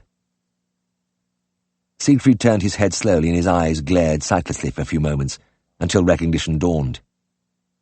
He stopped his lobe pulling, got to his feet, walked over to the window, and looked out at the empty street. "There is, James. There is indeed. In fact, I was just about to ask your advice. It's about this letter I got this morning." He ransacked his pockets impatiently, pulled out handkerchiefs, thermometers, crumpled banknotes, list of calls, till he found a long blue envelope. Here. Read it." I opened the envelope and quickly scanned the single sheet. I looked up, puzzled. "I'm sorry, I don't get it. All it says here is that H.W. St. J. Ransom, Major General, would like the pleasure of your company at Broughton Races on Saturday." Well, there's no problem there, is there? You like racing. "But it's not as simple as that," Siegfried said, starting again on the lobe. "This is in the nature of a trial. General Ransom is one of the big boys in the Northwest racing circuit, and he's bringing one of his pals along on Saturday to vet me. They're going to examine me for soundness." I must have looked alarmed because he grinned. "Look, I'd better start at the beginning, and I'll cut it short. The officials of the Northwest Circuit are looking for a veterinary surgeon to supervise all meetings. You know the local man attends if there's a racecourse in his town, and he is on call in case of injury to the horses. But this will be different. This supervisory vet would deal with cases of suspected doping and the like. In fact, he'd have to be a bit of a specialist. Well, I've had a whisper that they think I might be the man for the job, and that's what Saturday's about. I know old Ransom, but I haven't met his colleague. See, the idea is to have a day at the races with me and size me up." "Well, if you got the job, would it mean giving up general practice?" I asked. And a chill wind seemed to creep round me at the idea. No, but it would mean spending something like 3 days a week on a racecourse. And I'm wondering if that wouldn't be just a bit much. Well, I don't know. I finished my coffee and pushed back my chair. I'm not really the one to advise you on this, you know. I haven't had a lot of experience with racehorses, and I'm not interested in racing. You'll have to make up your own mind. But you've often talked of specialising in horsework, and you love the atmosphere of a racecourse, don't you? Yes, you're right there, James, I do. and there's no doubt the extra money would come in very useful. It's what every practice needs, a contract of some sort, a regular income from somewhere to make you less dependent on the farmers paying their bills, huh? He turned away from the window. Anyway, I'll go to Broughton races with them on Saturday, and we'll see how it turns out. And you must come too. Me? Why? Well, it says in the letter, and partner. That means some woman. They'll have their wives with them, no doubt. Look, doesn't matter what it means, James, you're coming with me. A day out and a bit of free food and booze will do you good. Tristan can hold the fort for a few hours. It was nearly noon on Saturday when I answered the doorbell. As I walked along the passage, it was easy to identify the people beyond the glass door. General Ransom was short and square, with a moustache of surprising blackness, thrusting aggressively from his upper lip. Colonel Tremaine was tall, hawk-nosed and stooping, but he shared with his companion the almost tangible aura of authority which comes from a lifetime of command. Two tweedy women stood behind them on the lower step. I opened the door, feeling my shoulders squaring and my heels coming together under the battery of fierce, unsmiling glares. "Mr. Farnon?" barked the General. "Expecting us, I think." I retreated a pace and opened the door. "Oh, yes, certainly. Please come in." The two women swept in first. Mrs. Ransom was squat and chunky and even tougher looking than her husband. Then Mrs. Tremaine, much younger and attractive in a hard-boiled fashion. All of them completely ignored me except the Colonel, who brought up the rear and fixed me for a moment with a fishy eye. I had been instructed to dispense sherry, and once inside the sitting room, I began to pour from a decanter. I was halfway up the second glass when Siegfried walked in. I spilt some of the sherry. My boss had really spruced up for the occasion. His lean frame was draped in cavalry twill of flawless cut. The long, strong-boned face was freshly shaven, the small, sandy moustache neatly clipped. He swept off a brand-new bowler as he came in. Then I put down my decanter and gazed at him with proprietary pride. Maybe there had been a few dukes or the odd earl in Siegfried's family tree, but be that as it may, the two army men seemed in an instant to become low-bred and a trifle scruffy. There was something almost ingratiating in the way the General went up to Siegfried. "Farnon, my dear fellow, how are you? Good to see you again. Let me introduce you to my wife, Mrs. Tremaine, Colonel Tremaine." The Colonel, astonishingly, dug up a twisted smile, but my main interest was the reaction of the ladies. Mrs. Ransom, looking up at Siegfried as he bent over her, just went to pieces. It was unbelievable that this formidable fortress should crumble at the first shot, but there it was. The tough lines melted from her face, and she was left with a big, sloppy smile looking like anybody's dear old mum. Mrs. Tremaine's response was different but no less dramatic. As the steady grey eyes swept her, she seemed to wither, and it was as if a spasm of exquisite pain twisted her cheeks. She controlled herself with an effort, but looked after Siegfried with wistful hunger as he turned back to the men.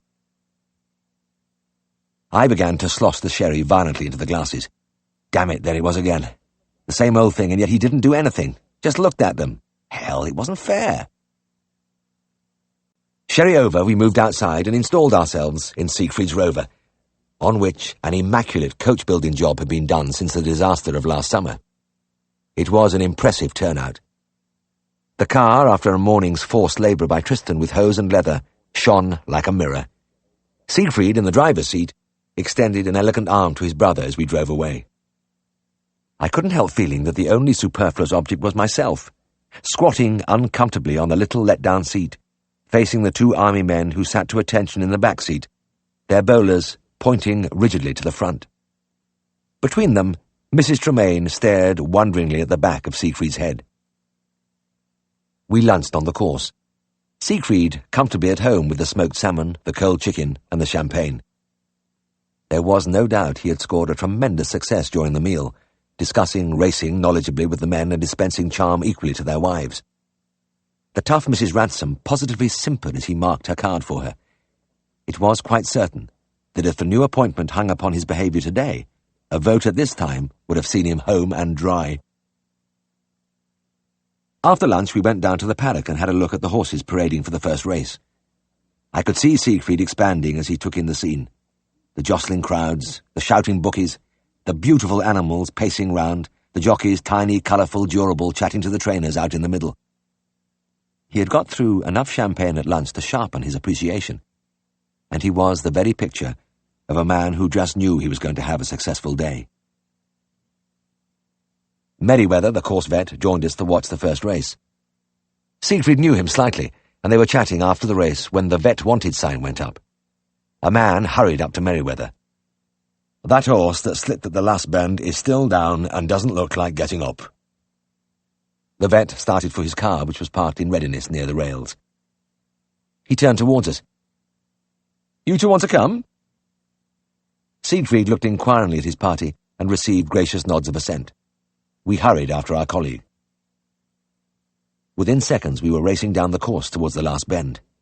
Merriweather, hanging onto the wheel as we sped over the grass, grunted half to himself, "Hell, I hope this hasn't got a fracture. If there's one thing I mortally hate, it's shooting a horse." It didn't look good when we got to the spot. The sleek animal lay flat on its side, showing no movement apart from the laboured rise and fall of its ribs. The jockey, blood streaming from a cut brow, knelt by his head. "What do you think, sir? Has he a broken leg?" "Let's have a look." Merriweather began to palpate the extended limbs, running strong fingers over one bone, then another, carefully flexing the joints of fetlock, knee, shoulder, hock. Nothing wrong there. Well, certainly no fracture. Then he pointed suddenly at the head. "Look at his eyes." We looked. They were glazed, and there was a slight but unmistakable nystagmus. "Concussion," Siegfried said. "That's it. He's just had a bang on the head." Merriweather got off his knees, looking happier. "Come on, we'll push him onto his chest. I think he ought to be able to get up with a bit of help." There were plenty of helpers from the crowd, and the horse was rolled easily till he rested on his sternum, forelegs extended forward. After a couple of minutes in this position, he struggled to his feet and stood swaying slightly. A stable lad walked him away. Merriweather laughed. "Well, that wasn't so bad. Good horse, that. I think he'll be all right after a rest." Siegfried had started to reply when he heard, "Psst! Psst!" from beyond the rails. He looked up and saw a stout, red-faced figure gesturing at us eagerly. "Hey! Hey!" it was saying. "Come over here a minute." We went over. There was something about the face which Siegfried seemed to find intriguing. He looked closer at the pudgy, grinning features, the locks of oily black hair falling over the brow, and he cried out in delight. "God help us, Stewie Brannan! James, come and meet another colleague. We came through college together." Siegfried had told me a lot about Stewie Brannan. So much, in fact, that I seemed to be shaking hands with an old, well-remembered friend. Sometimes, when the mood was on us, Siegfried and I would sit up nearly till dawn over a bottle in the big room at Skeldale House, chewing over old times and recalling the colourful characters we'd known. I remembered he had told me he had overtaken Stewie about halfway through the course and had qualified while Stewie was still battling in his third year. Siegfried had described him as totally unambitious, averse to study, disinclined to wash or shave, in fact, his idea of the young man least likely to succeed. But there had been something touching about him.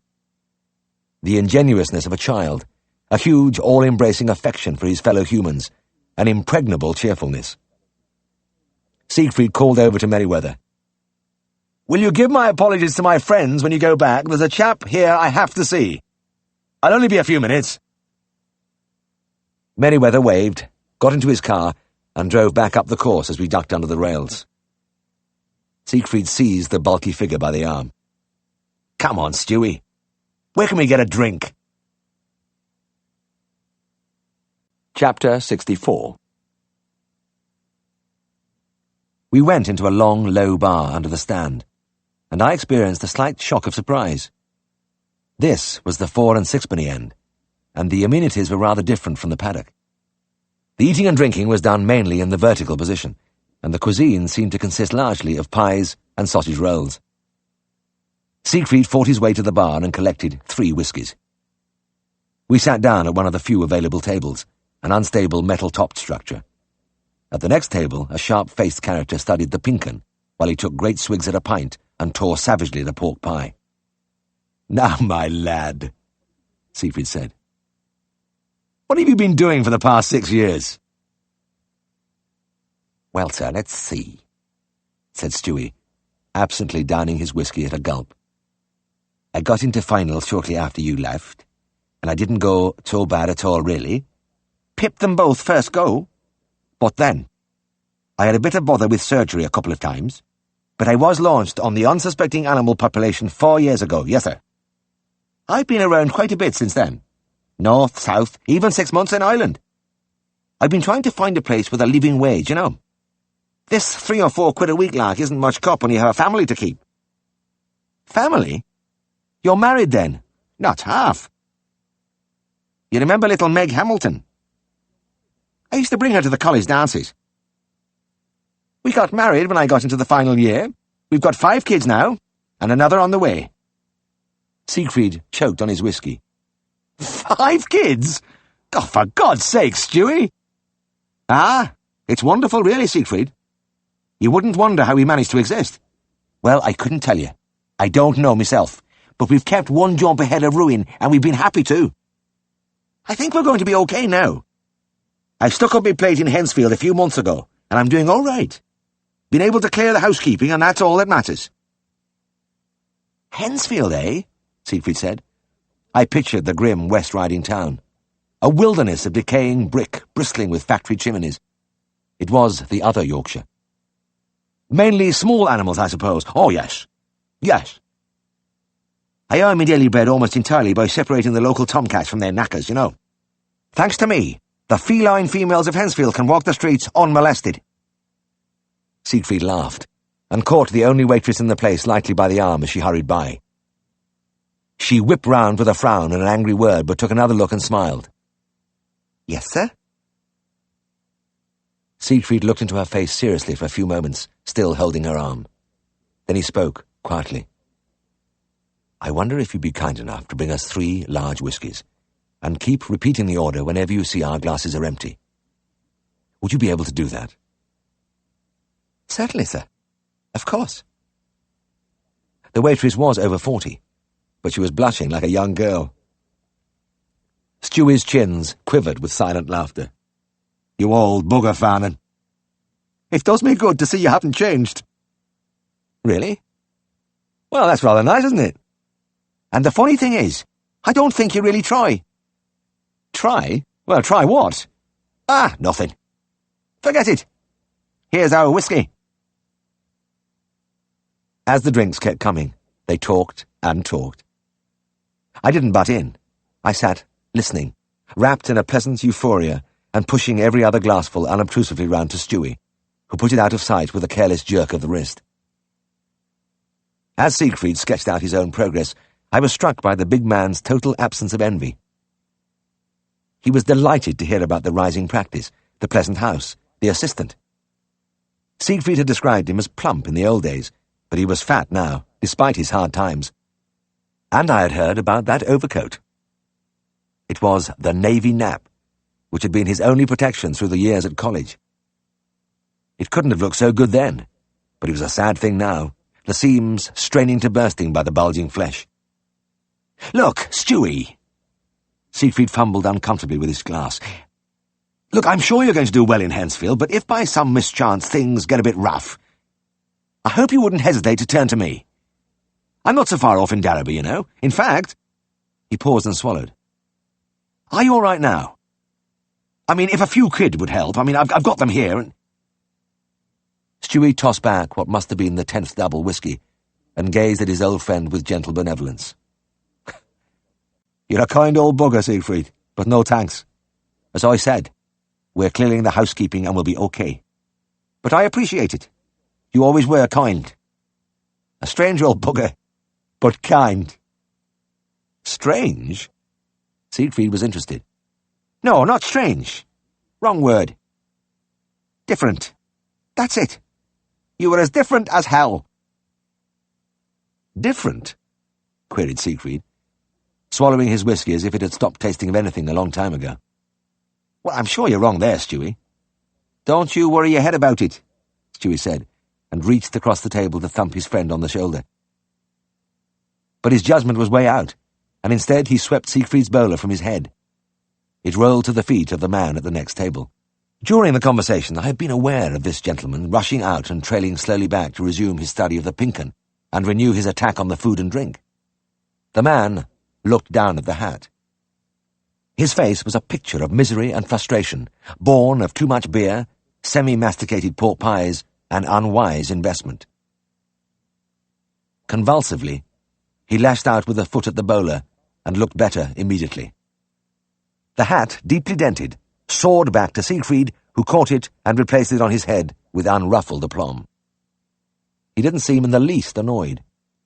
Apparently considered the man's reaction perfectly normal. We all stood up, and I was mildly surprised by a slight swaying and blurring of my surroundings. When things came to rest, I had another surprise. The big bar was nearly empty. The beer machines were hidden by white cloths. The barmaids were collecting the empty glasses. "Stewie," Siegfried said, "the meeting's over. Do you realise we've been nattering here for over 2 hours? And very nice too. Far better than giving the hard-earned coppers to the bookies." As Stewie rose to his feet, he clutched at the table and stood blinking for a few seconds. "There is one thing, though," Siegfried said.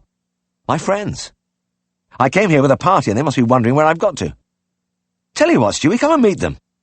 They'll understand when they realise we haven't seen each other for years." We worked our way round to the paddock. No sign of the General and company. We finally found them in the car park, grouped unsmilingly round the Rover. Most of the other cars had gone. Siegfried strode up confidently, his dented bowler cocked at a jaunty angle. "I'm sorry to have left you, but a rather wonderful thing happened back there. I would like to present Mr. Stuart Brannan, a professional colleague and a very dear friend." 4 blank stares turned on Stewie. His big, meaty face was redder than ever, and he smiled sweetly through a faint dew of perspiration. I noticed that he had made a lopsided job of buttoning the navy nap overcoat. There was a spare buttonhole at the top and a lack of alignment at the bottom. It made the straining, tortured garment look even more grotesque. The General nodded curtly. The Colonel appeared to be grinding his teeth. The ladies froze visibly and looked away. Yes, quite," grunted the General. "But we've been waiting here some time, and we want to be getting home." He stuck out his jaw, and his moustache bristled. Siegfried waved a hand. Certainly, by all means. We'll leave right away," he turned to Stewie. "Well, goodbye for now, my lad. We'll get together again soon. I'll ring you." He began to feel through his pockets for his ignition key. He started quite slowly, but gradually stepped up the pace. After he had explored the pockets about 5 times, he stopped, closed his eyes, and appeared to give himself over to intense thought. Then, as though he had decided to do the thing systematically, he commenced to lay out the contents of his pockets one by one, using the car bonnet as a table, and as the pile grew, so did my conviction that doom was very near. It wasn't just the key that worried me. Siegfried had consumed a lot more whiskey than I had, and with its usual delayed action, it had begun to creep up on him. He was swaying slightly. His dented bowler had slid forward over one eyebrow, and he kept dropping things as he pulled them from his pocket and examined them owlishly. A man with a long brush and handcart was walking slowly across the car park when Siegfried grabbed his arm. "Look, I want you to do something for me. Here's 5 bob." "Right, mister." The man pocketed the money. "What do you want me to do?" "Find my car key."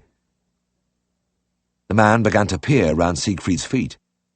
"I'll do me best." "Dropped it around here, did you?" No, I've no idea where I dropped it." Siegfried waved vaguely.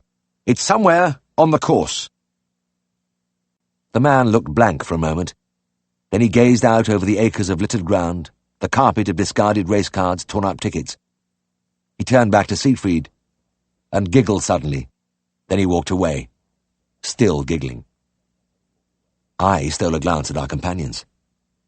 They had watched the search in stony silence, and none of them seemed to be amused. The General was the first to explode. "Great heavens, Farnon! Have you got the blasted key, or haven't you? If the damn thing's lost, then we better make other arrangements. Can't keep the ladies standing around here." A gentle cough sounded in the background. Stewie was still there. He shambled forward and whispered in his friend's ear, and after a moment Siegfried wrung his hand fervently. "By God, Stewie, that's kind of you. You've saved the situation." He turned back to the party. "There's nothing to worry about. Mr. Brannan has kindly offered to provide us with transport. He's gone to get his car from the other park." He pointed triumphantly at the shining back of the bulging navy overcoat, navigating unsteadily through the gate. Siegfried did his best to keep a conversation going, but it was hard slogging. Nobody replied to any of his light sallies, and he stopped abruptly when he saw a look of rage and disbelief spread over the General's face. Stewie had come back. The car was a tiny Austin 7, dwarfed even further by the massive form in the driver's seat. I judged from the rusted maroon paintwork and cracked windows that it must be one of the very earliest models, a Tourer, whose hood had long since disintegrated and been replaced by a homemade canvas cover fastened to the twisted struts by innumerable loops of string. Stewie struggled out, dragged open the passenger door, and inclined his head with modest pride. He motioned towards a pile of sacks which lay on the bare boards where the passenger seats should have been. There were no seats in the back either. Only a couple of rough wooden boxes bearing coloured labels with the legend, "Finest American Apples." From the boxes peeped a jumble of medicine bottles, stethoscopes, powders, syringe cases. "I thought," said Stewie, "if we put sacks on top of the boxes." The General didn't let him finish. "Damn it, is this supposed to be a joke?" His face was brick red, and the veins on his neck were swelling dangerously. "Are you trying to insult me friend and these ladies? You want horsewhipping for this afternoon's work, Farnon. That's what you want. Horsewhipping." He was halted by a sudden roar from the Rover's engine. The Colonel, a man of resource as befitted his rank, had shorted the ignition. Fortunately, the doors were not locked. The General had regained control of himself. "Get in! I'll drive!" He barked at Siegfried, as though addressing an erring lance corporal. But Siegfried held up a restraining hand. "Just one moment," he slurred. "The windscreen's very dirty. I'll give it a rub for you." The ladies watched him silently as he weaved round to the back of the car and began to rummage in the boot. The love light had died from their eyes. I don't know why he took the trouble. Possibly it was because, through the whiskey mists, he felt he must re-establish himself as a competent and helpful member of the party. But the effort fell flat. The effect was entirely spoiled. He was polishing the glass with a dead hen. It was a couple of weeks later, again at the breakfast table, that Siegfried, reading the morning paper with his third cup of coffee, called out to me. "Ah! I see Herbert Jarvis, MRCVS, one-time Captain RAVC, has been appointed to the North West Circuit as Supervisory Veterinary Surgeon. Well, I know Jarvis. Nice chap. Just the man for the job." I looked across at my boss for some sign of disappointment or regret. I saw none. Siegfried put down his cup, wiped his lips on his napkin, and sighed contentedly. "You know, James, everything happens for the best. Old Stewie was sent by Providence or Heaven or anything you like.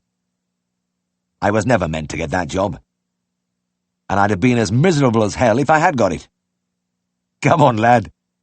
Let's get off into those hills." Chapter 65.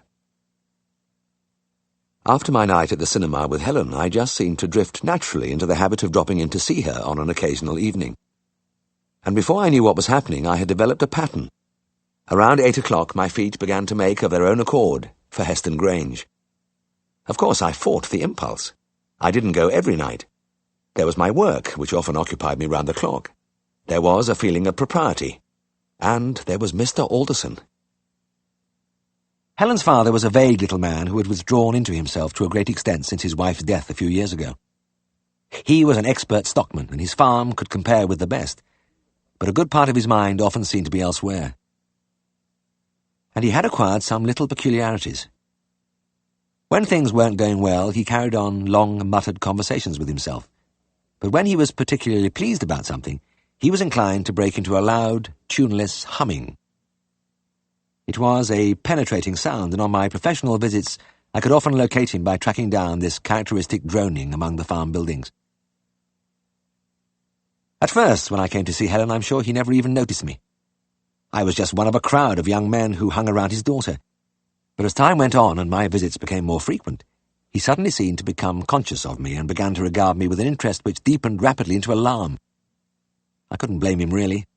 He was devoted to Helen, and it was natural that he should desire a grand match for her.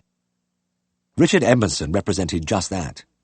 His family were rich, powerful people, and Richard was very keen indeed. Compared to him, an unknown, impecunious young vet was a poor bargain. When Mr. Alderson was around, my visits were uncomfortable affairs, and it was a pity because I instinctively liked him. He had an amiable, completely inoffensive nature which was very appealing, and under other conditions we would have got along very well. But there was no getting round the fact that he resented me. And it wasn't because he wanted to hang on to Helen. He was an unselfish man, and anyway he had an excellent housekeeper in his sister, who had been recently widowed and had come to live with the Aldersons. Auntie Lucy was a redoubtable character, and was perfectly capable of running the household and looking after the two younger children. It was just that he had got used to the comfortable assumption that one day his daughter would marry the son of his old friend and have a life of untroubled affluence. And he had a stubborn streak which rebelled fiercely against any prospect of change. So it was always a relief when I got out of the house with Helen. Everything was right then. We went to the little dances in the village institutes. We walked for miles along the old grassy mine tracks among the hills, or sometimes she came on my evening calls with me. There wasn't anything spectacular to do in Darrowby, but there was a complete lack of strain. A feeling of being self-sufficient in a warm existence of our own that made everything meaningful and worthwhile. Things might have gone on like this indefinitely but for a conversation I had with Siegfried. We were sitting in the big room at Skeldale House, as we often did before bedtime, talking over the day's events when he laughed and slapped his knee. I had old Harry Forster in tonight paying his bill. He was really funny. Sat looking round the room and saying, "It's a nice little nest you have here, Mr. Farnon, a nice little nest." And then, very sly, "It's time there was a bird in this nest, you know. There should be a little bird in here." I laughed too. Well, you should be used to it by now. You're the most eligible bachelor in Darrowby. People are always having a dig at you. They won't be happy till they've got you married off. No, wait a minute, not so fast. Siegfried eyed me thoughtfully. I don't think for a moment that Harry was talking about me. It was you he had in mind. What do you mean? Well, just think. Didn't you say you had run into the old boy one night when you were walking over his land with Helen? He'd be onto a thing like that in a flash. He thinks it's time you were hitched up, that's all. I lay back in my chair and gave myself over to laughter. Me? Married? Oh, that'll be the day. Can you imagine it? Poor old Harry. Siegfried leant forward. What are you laughing at, James? He's quite right. It's time you were married. What's that? I looked at him incredulously. What do you want about now? It's quite simple, he said. I'm saying you ought to get married, and soon. Oh, come on, Siegfried, you're joking. Why should I be? Well, damn it, I'm only just starting on my career. I've no money, no nothing. I've never even thought about it. You've never even... Well, tell me this. Are you courting Helen Alderson, or aren't you? Well, I've been, I suppose you could call it that. Siegfried settled back comfortably in his chair, put his fingertips together, and assumed a judicial expression. Good. Good. You admit you're courting the girl. Now, let us take it a step further. She is, from my own observation, extremely attractive. In fact, she nearly causes a traffic pile-up when she walks across the cobbles at market day. It's common knowledge that she is intelligent, equable, and an excellent cook. Perhaps you would agree with this." "Well, of course I would," I said, nettled at his superior air. "But what's this all about? Why are you going on like a High Court judge?" "Look, I'm only trying to establish my point, James, which is that you seem to have an ideal wife lined up, and you are doing nothing about it. In fact, not to put too fine a point on it, I wish you'd stop playing around and let us see a little action."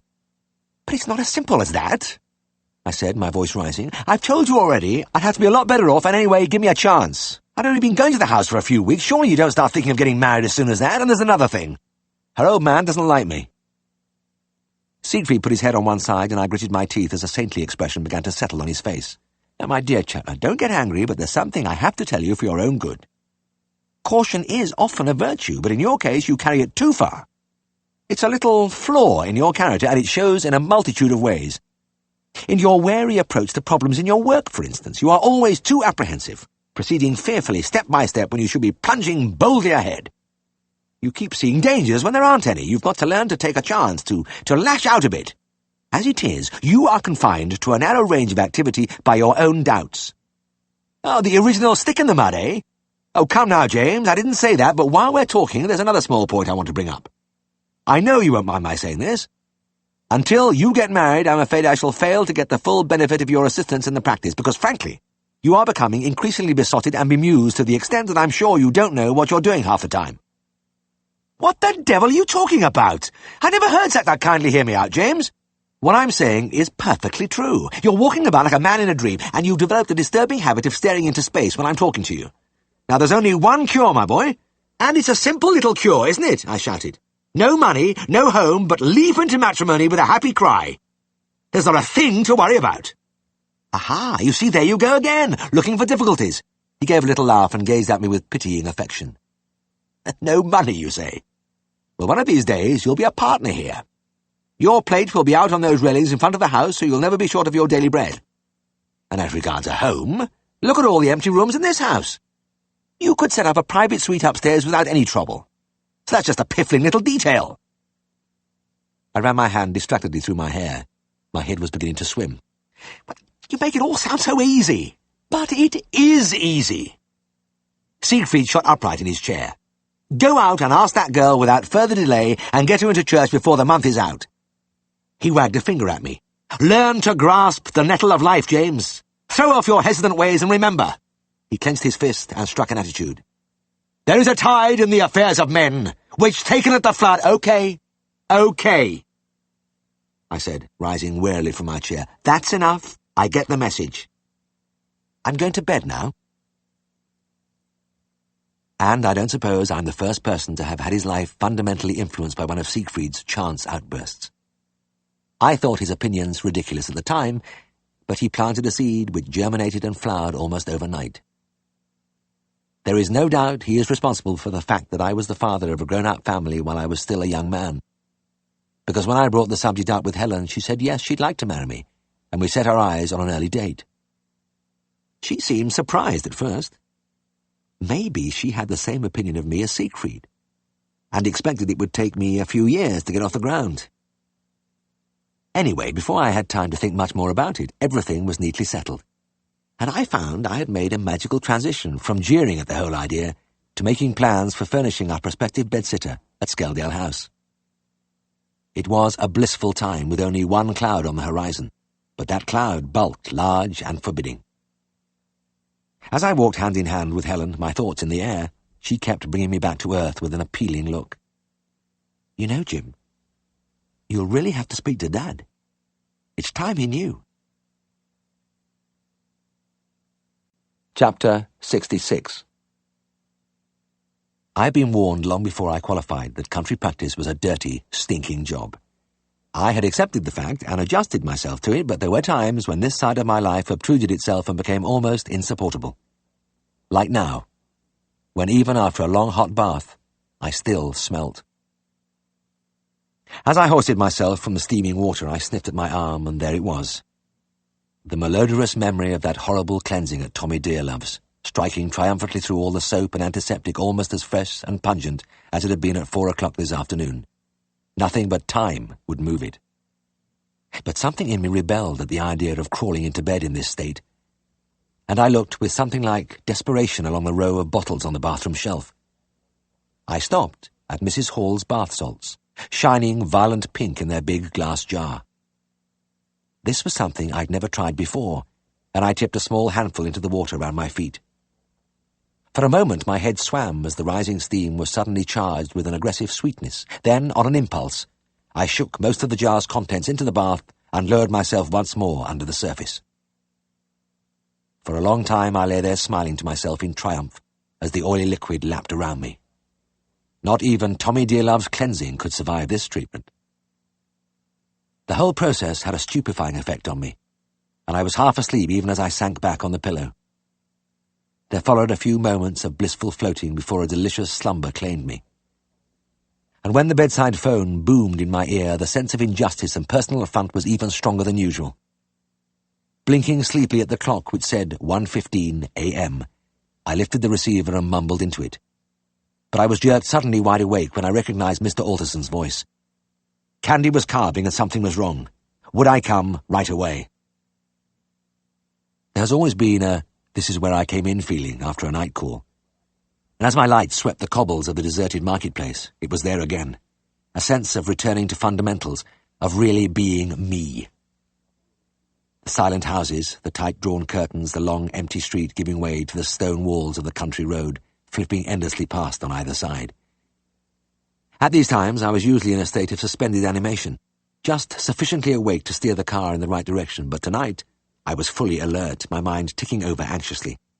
Because Candy was something special. She was the house cow, a pretty little Jersey and Mr. Alderson's particular pet. She was the sole member of her breed in the herd.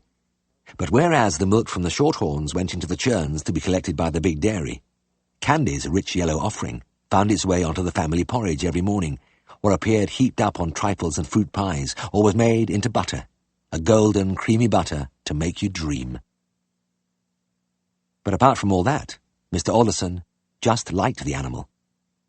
He usually stopped opposite her on his way down the byre, and began to hum to himself and give her tail head a brief scratch as he passed. And I couldn't blame him, because I sometimes wish all cows were Jerseys, small, gentle, doe-eyed creatures you could push around without any trouble, with padded corners and fragile limbs. Even if they kicked you, it was like a love tap compared with the clump from a craggy Frisian. I just hoped it would be something simple with Candy, because my stock wasn't high with Mr. Alderson, and I had a nervous conviction that he wouldn't react favourably if I started to make a ham-fisted job of carving his little favourite. I shrugged away my fears. Obstetrics in the Jersey were usually easy. Helen's father was an efficient farmer. As I pulled up in the yard, I could see into the lighted loose box where 2 buckets of water were steaming in readiness for me. A towel was draped over the half door, and Stan and Bert, the 2 long-serving cowmen, were standing alongside their boss. Candy was lying comfortably in deep straw. She wasn't straining, and there was nothing visible at the vulva, but the cow had a preoccupied inward look as though all was not well with her. I closed the door behind me. "Have you had a feel inside her, Mr. Alderson?" "I've had me hand in, and there's nowt there." "Nothing at all?" "Not a thing." "She's been on for a few hours and not showing, so I put me hand in, and there's no head, no legs, nowt. Not much rum either. That's when I rang you." This sounded very strange. I hung my jacket on a nail and began thoughtfully to unbutton my shirt. It was when I was pulling it over my head that I noticed Mr. Alderson's nose wrinkling. The farm men, too, began to sniff and look at each other wonderingly. Mrs. Hall's bath salts, imprisoned under my clothing, had burst from their bondage in a sickly wave, filling the enclosed space with their strident message. Hurriedly I began to wash my arms in the hope that the alien odour might pass away. But it seemed to get worse, welling from my warm skin, competing incongruously with the honest smells of cow hay and straw. Nobody said anything. These men weren't the type to make the ribald remark which would have enabled me to laugh the whole thing off. There was no ambiguity about this scent. It was voluptuously feminine, and Bert and Stan stared at me open-mouthed. Mr. Alderson, his mouth turned down at the corners, his nostrils still twitching, kept his eyes fixed on the far wall. Cringing inwardly, I knelt behind the cow, and in a moment my embarrassment was forgotten. The vagina was empty. A smooth passage narrowing rapidly to a small, rigid opening, just wide enough to admit my hand. Beyond, I could feel the feet and head of a calf. My spirits plummeted. Torsion of the uterus. There was going to be no easy victory for me here. I sat back on my heels and turned to the farmers. "She's got a twisted calf bed. There's a live calf in there, all right, but there's no way out for it. I can barely get my hand through." I thought there was something peculiar. Mr. Alderson rubbed his chin and looked at me doubtfully. "What can we do about it, then?" "We'll have to try to correct the twist by rolling the cow over while I keep hold of the calf. It's a good job there's plenty of us here." "And that'll put everything right, will it?" I swallowed. I didn't like these jobs. Sometimes rolling worked, and sometimes it didn't, and in those days we hadn't quite got round to performing caesareans on cows. If I was unsuccessful, I had the prospect of telling Mr. Alderson to send Candy to the butcher. I banished the thought quickly. "I'll put everything right," I said. I had to. I stationed Bert at the front legs, Stan at the hind, and the farmer holding the cow's head on the floor. Then I stretched myself on the hard concrete, pushed in a hand, and grasped the calf's foot. "Now, roll her," I gasped, and the men pulled the legs round in a clockwise direction. I held fiercely to the little feet as the cow flopped onto her other side. Nothing seemed to be happening inside. "Push her onto her chest," I panted. Stan and Bert expertly tucked the legs under the cow and rolled her onto her brisket, and as she settled there, I gave a yell of pain. "Get her back, quick! We're going the wrong way!" The smooth band of tissue had tightened on my wrist in a numbing grip of frightening power. For a moment I had the panicking impression that I'd never get out of there again. But the men worked like lightning. Within seconds, Candy was stretched out on her original side. The pressure was off my arm, and we were back where we started. I gritted my teeth and took a fresh grip on the calf's foot. "Okay. Try her the other way." This time the roll was anti-clockwise, and we went through 180 degrees without anything happening. I only just kept my grasp on the foot. The resistance this time was tremendous. Taking a breather for a few seconds, I lay face down while the sweat sprang out on my back, sending out fresh exotic vapours from the bath salts. Right. One more go," I cried, and the men hauled the cow further over. And oh, it was beautiful to feel everything magically unravelling, and my arm lying free in a wide uterus with all the room in the world, and the calf already beginning to slide towards me. Candy summed up the situation immediately, and for the first time she gave a determined, heaving strain. Sensing victory just round the corner, she followed up with another prolonged effort which popped the calf, wet and wriggling, into my arms. "By gum, it was quick at finish," Mr. Alderson murmured wonderingly. He seized a wisp of hay and began to dry off the little creature. Thankfully, I soaked my arms in one of the buckets. After every delivery there is a feeling of relief, but in this case, it was overwhelming. It no longer mattered that the loose box smelt like a lady's hairdressing salon. I just felt good. I said good-night to Bert and Stan as they returned to their beds, giving a final incredulous sniff as they passed me. Mr. Alderson was pottering about, having a word with Candy, then starting again on the calf, which he had already rubbed down several times. He seemed fascinated by it. And I couldn't blame him, because it was like something out of Disney. A pale gold fawn, unbelievably tiny, with large, dark, limpid eyes, and an expression of trusting innocence. It was a heifer, too. The farmer lifted it as if it were a whippet dog and laid it by the mother's head. Candy nosed the little animal over, rumbling happily in her throat. Then she began to lick it. I watched Mr. Alderson. He was standing, hands clasped behind him, rocking backwards and forwards on his heels, obviously enchanted by the scene. Any time now, I thought. And I was right. The tuneless humming broke out, even louder than usual, like a joyful paean. I stiffened in my Wellingtons. There would never be a better time. After a nervous cough, I spoke up firmly. "Mr. Alderson," I said, and he half turned his head. "I would like to marry your daughter." The humming was switched off abruptly, and he turned slowly till he was facing me. He didn't speak, but his eyes searched my face, unhappily. Then he bent stiffly, picked up the buckets one by one, tipped out the water, and made for the door. "You better come in the house," he said. The farmhouse kitchen looked lost and forsaken with the family abed. I sat in a high-backed wooden chair by the side of the empty hearth while Mr. Alderson put away his buckets, hung up the towel and washed his hands methodically at the sink, Then he pottered through to the parlour, and I heard him bumping and clinking about in the sideboard.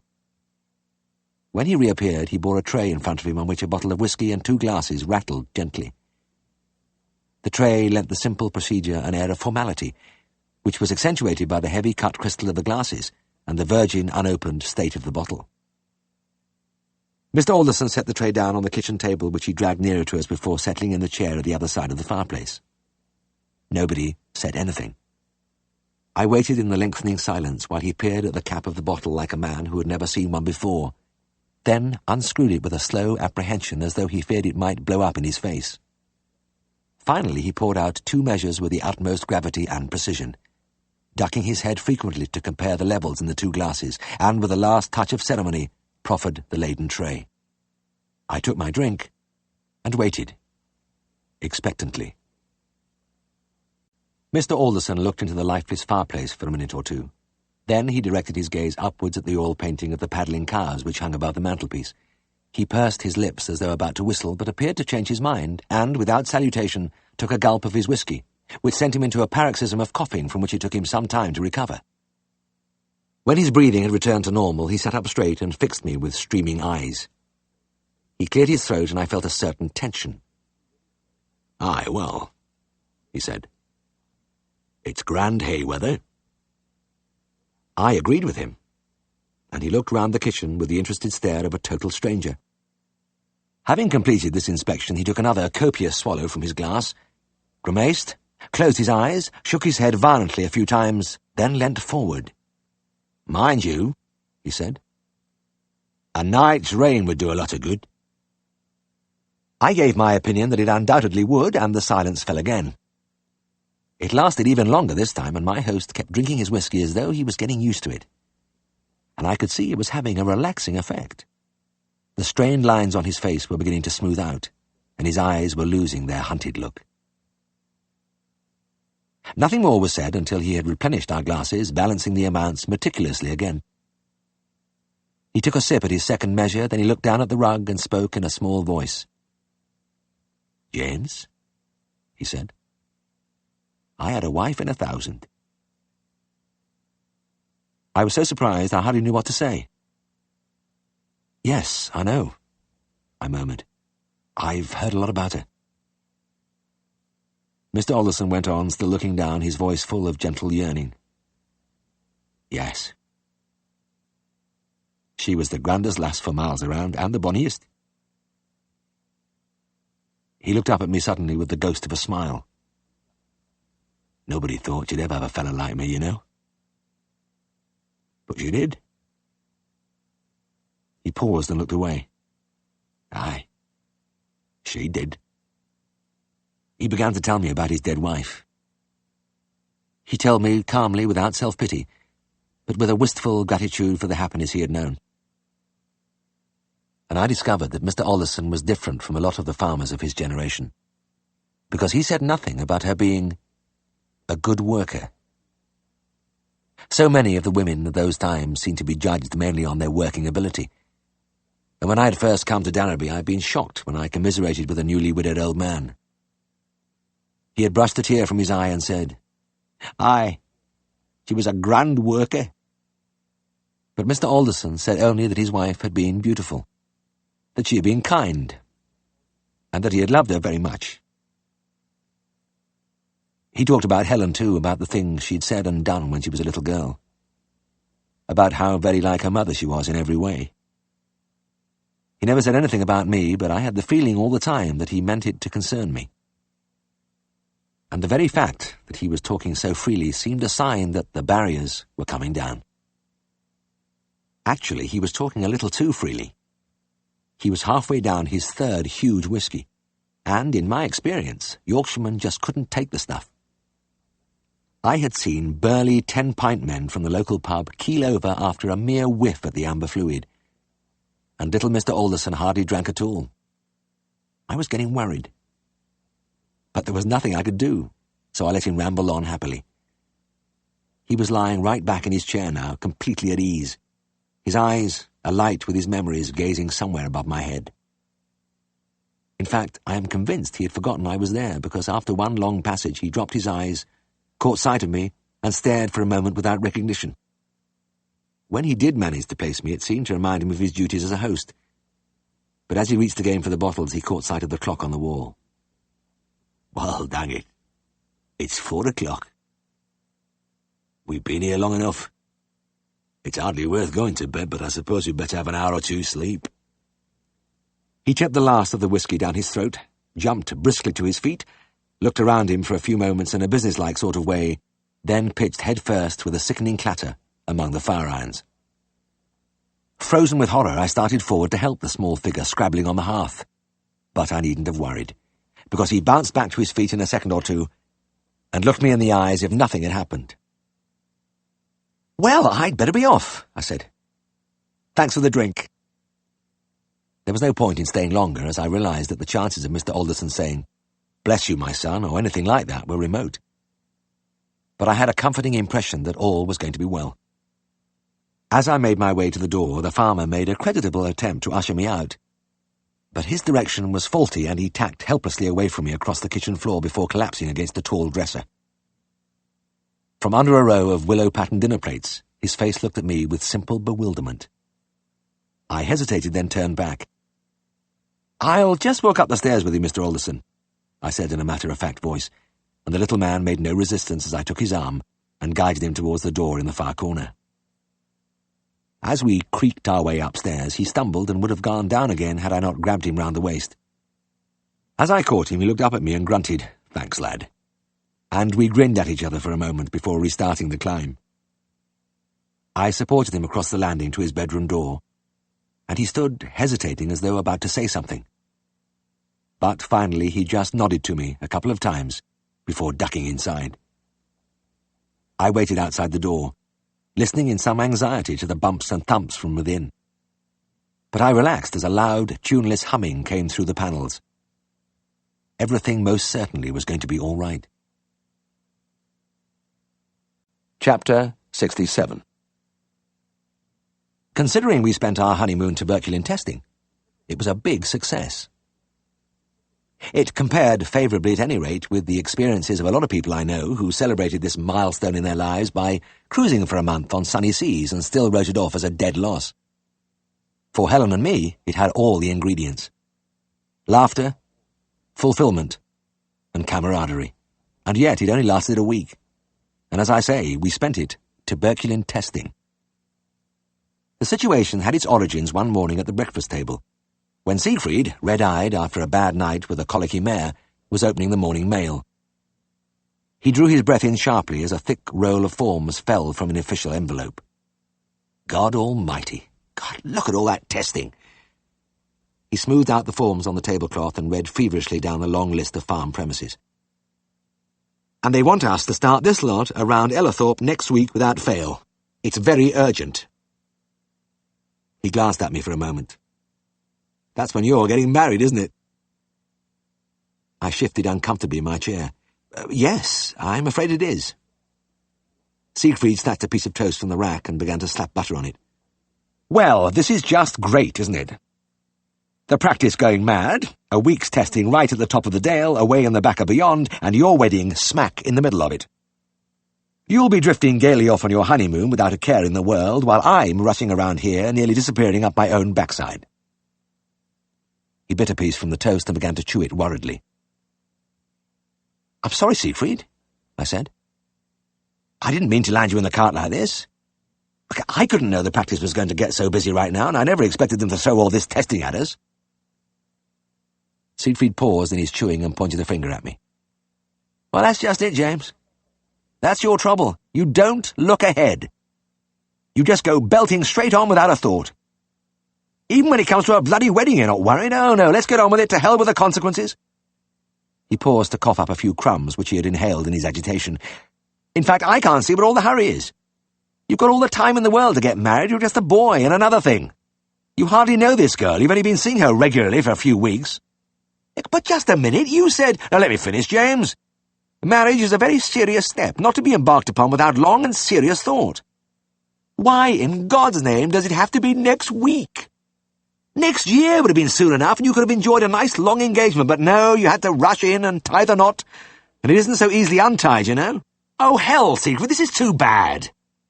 You know perfectly well it was you who— One moment more. Your precipitate marital arrangements are going to cause me a considerable headache, but believe me, I wish you well. I hope all turns out for the best despite your complete lack of foresight, but at the same time I must remind you of the old saying, marry in haste, repent at leisure. I could stand no more. I leapt to my feet, thumped a fist on the table, and yelled at him. But damn it all, it was your idea! I was all for leaving it for a bit, but you— Siegfried wasn't listening. He had been cooling off all the time, and now his face broke into a seraphic smile. Now, James, you're getting excited again. Sit down and calm yourself.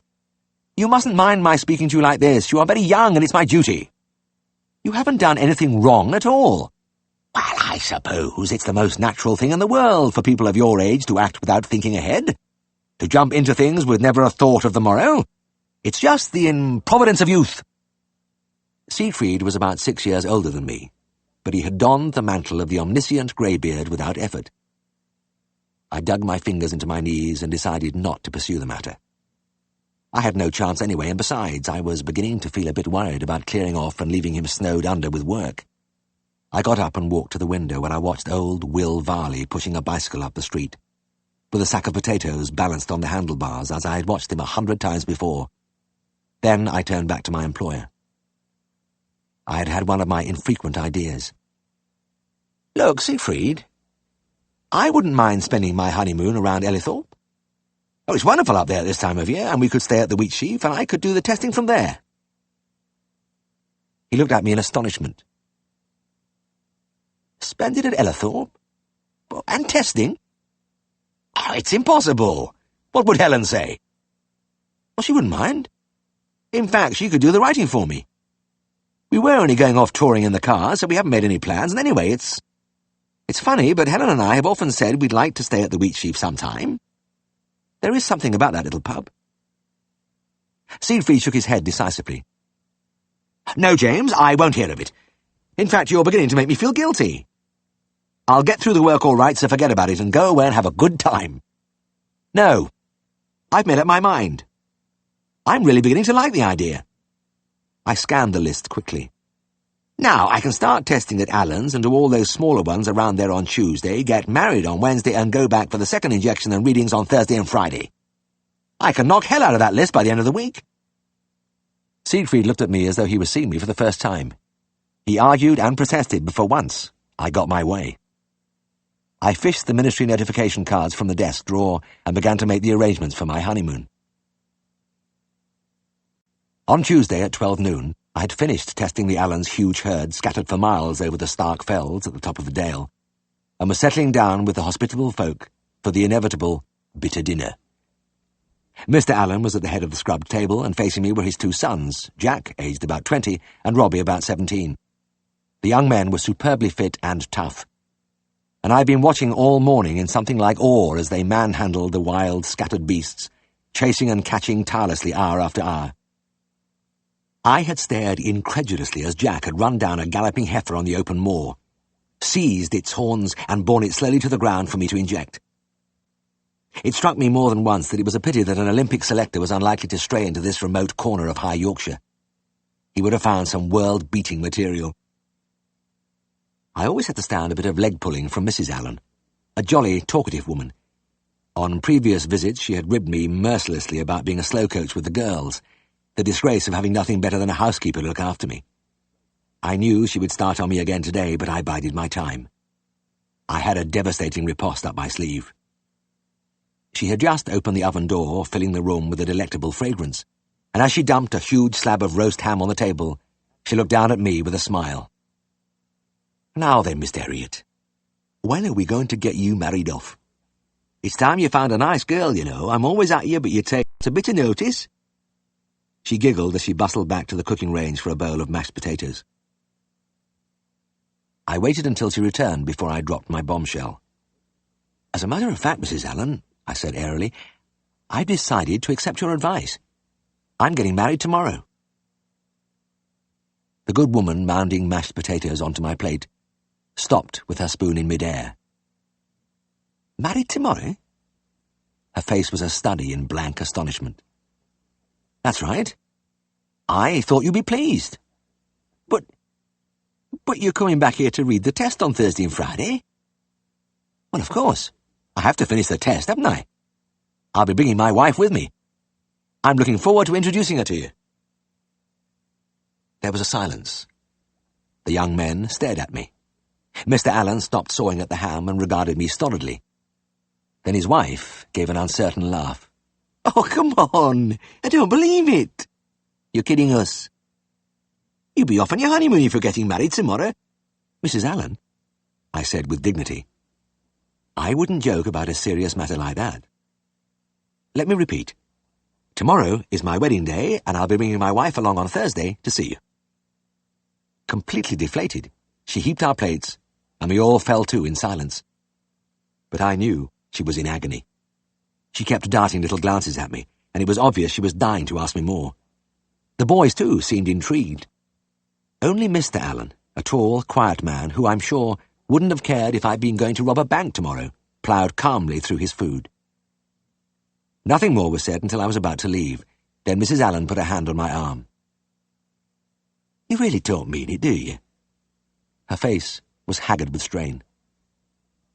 I got into the car and called out through the window.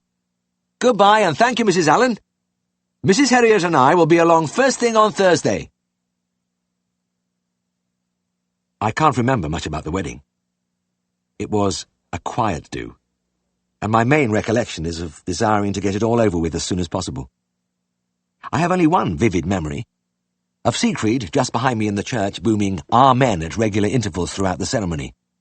The only time I've ever heard a best man do this. It was an incredible relief when Helen and I were ready to drive away, and when we were passing Skeldale House, Helen grasped my hand. Look, she said excitedly. Look over there. Underneath Siegfried's brass plate, which always hung slightly askew on the iron railings, was a brand new one.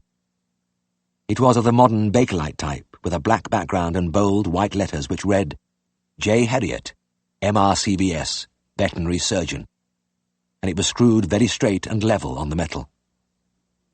Siegfried had said something about, You'll see my wedding present on the way out. And here it was. Not many people get a partnership as a gift, but it had happened to me, and was the crowning point of 3 years of magnanimity. I looked back down the street to try to see Siegfried, but we had said our goodbyes, and I would have to thank him later. So I drove out of Derby with a feeling of swelling pride because I knew what the plate meant. I was a man with a real place in the world. The thought made me slightly breathless. In fact, we were both a little dizzy, and we cruised for hours around the countryside, getting out when we felt like it, walking among the hills, taking no account of time. It must have been 9 o'clock in the evening and the darkness coming in fast when we realized we had gone far out of our way. We had to drive 10 miles over a desolate moor on the fell top, and it was very dark when we rattled down the steep, narrow road into Ellithorpe. The Wheatsheaf was an unostentatious part of a single long village street, a low grey stone building with no light over the door, and as we went into the slightly musty-smelling hallway, the gentle clink of glasses came from the public bar on our left. Mrs. Byrne, the elderly widow who owned the place, appeared from a back room and scrutinized us, unemotionally. "We've met before, Mrs. Byrne," I said, and she nodded. I apologized for our lateness and was wondering whether I dared ask for a few sandwiches at this time of the night, when the old lady spoke up quite unperturbed. "Nay," she said, "it's right. We've been expecting you, and your supper's waiting." She led us to the dining room, where her niece Beryl served a hot meal in no time. Thick lentil soup, followed by what would probably be called a goulash these days, but which was in fact simply a delicious stew with mushrooms and vegetables, obviously concocted by a culinary genius. We had to say no to the gooseberry pie and cream. It was like that all the time at the Wheatsheaf. The whole place was aggressively unfashionable, needing a lick of paint, crammed with hideous Victorian furniture, but it was easy to see how it had won its reputation. It didn't have stylish guests, but fat, comfortable men from the industrial West Riding brought their wives at the weekends, and did a bit of fishing or just took in the incomparable air between the mealtimes which were the big moments of the day. There was only one guest while we were there, and he was a permanent one. A retired draper from Darlington, who was always at the table in good time, a huge white napkin tucked under his chin, his eyes gleaming as he watched Beryl bring in the food. But it wasn't just the home-fed ham, the Wensleydale cheese, the succulent steak and kidney pies, the bilberry tarts and mountainous Yorkshire puddings which captivated Helen and me. There was a peace, a sleepy, insinuating charm about the old pub which we always recall with happiness. I still often pass the Wheatsheaf, and as I look at its ancient stone frontage, quite unaltered by the passage of a mere 30 years, the memories are still fresh and warm. Our footsteps echoing in the empty street when we took our last walk at night, the old brass bedstead almost filling the little room, the dark rim of the fells bulking against the night sky beyond our window, faint bursts of laughter from the farmers in the bar downstairs.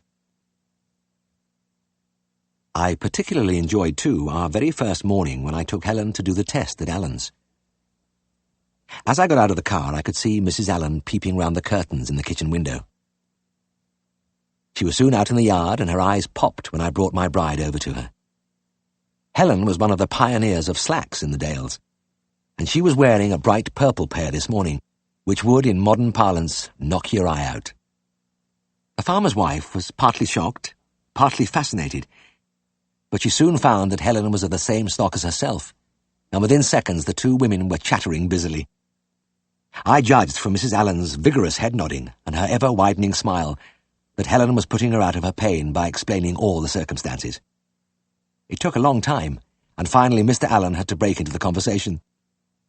"If we're going, we'll have to go," he said gruffly, and we set off to start the second day of the test. We began on a sunny hillside where a group of young animals had been penned. Jack and Robbie plunged in among the beasts, while Mr. Allen took off his cap and courteously dusted the top of the wall. "Your missus can sit here," he said. I paused as I was about to start measuring. My missus. It was the first time anybody had said that to me. I looked over at Helen as she sat cross-legged on the rough stones, a notebook on her knee, pencil at the ready, and as she pushed back the shining hair from her forehead, she caught my eye and smiled. And as I smiled back at her, I became aware suddenly of the vast, swelling glory of the dales around us, and of the dale's scent of clover and warm grass, more intoxicating than any wine. And it seemed that my first 3 years at Darrowby had been leading up to this moment, that the first big step of my life was being completed right here with Helen smiling at me, and the memory fresh in my mind of my new plate hanging in front of Scaledale House. I might have stood there indefinitely in a sort of trance, but Mr. Allen cleared his throat in a marked manner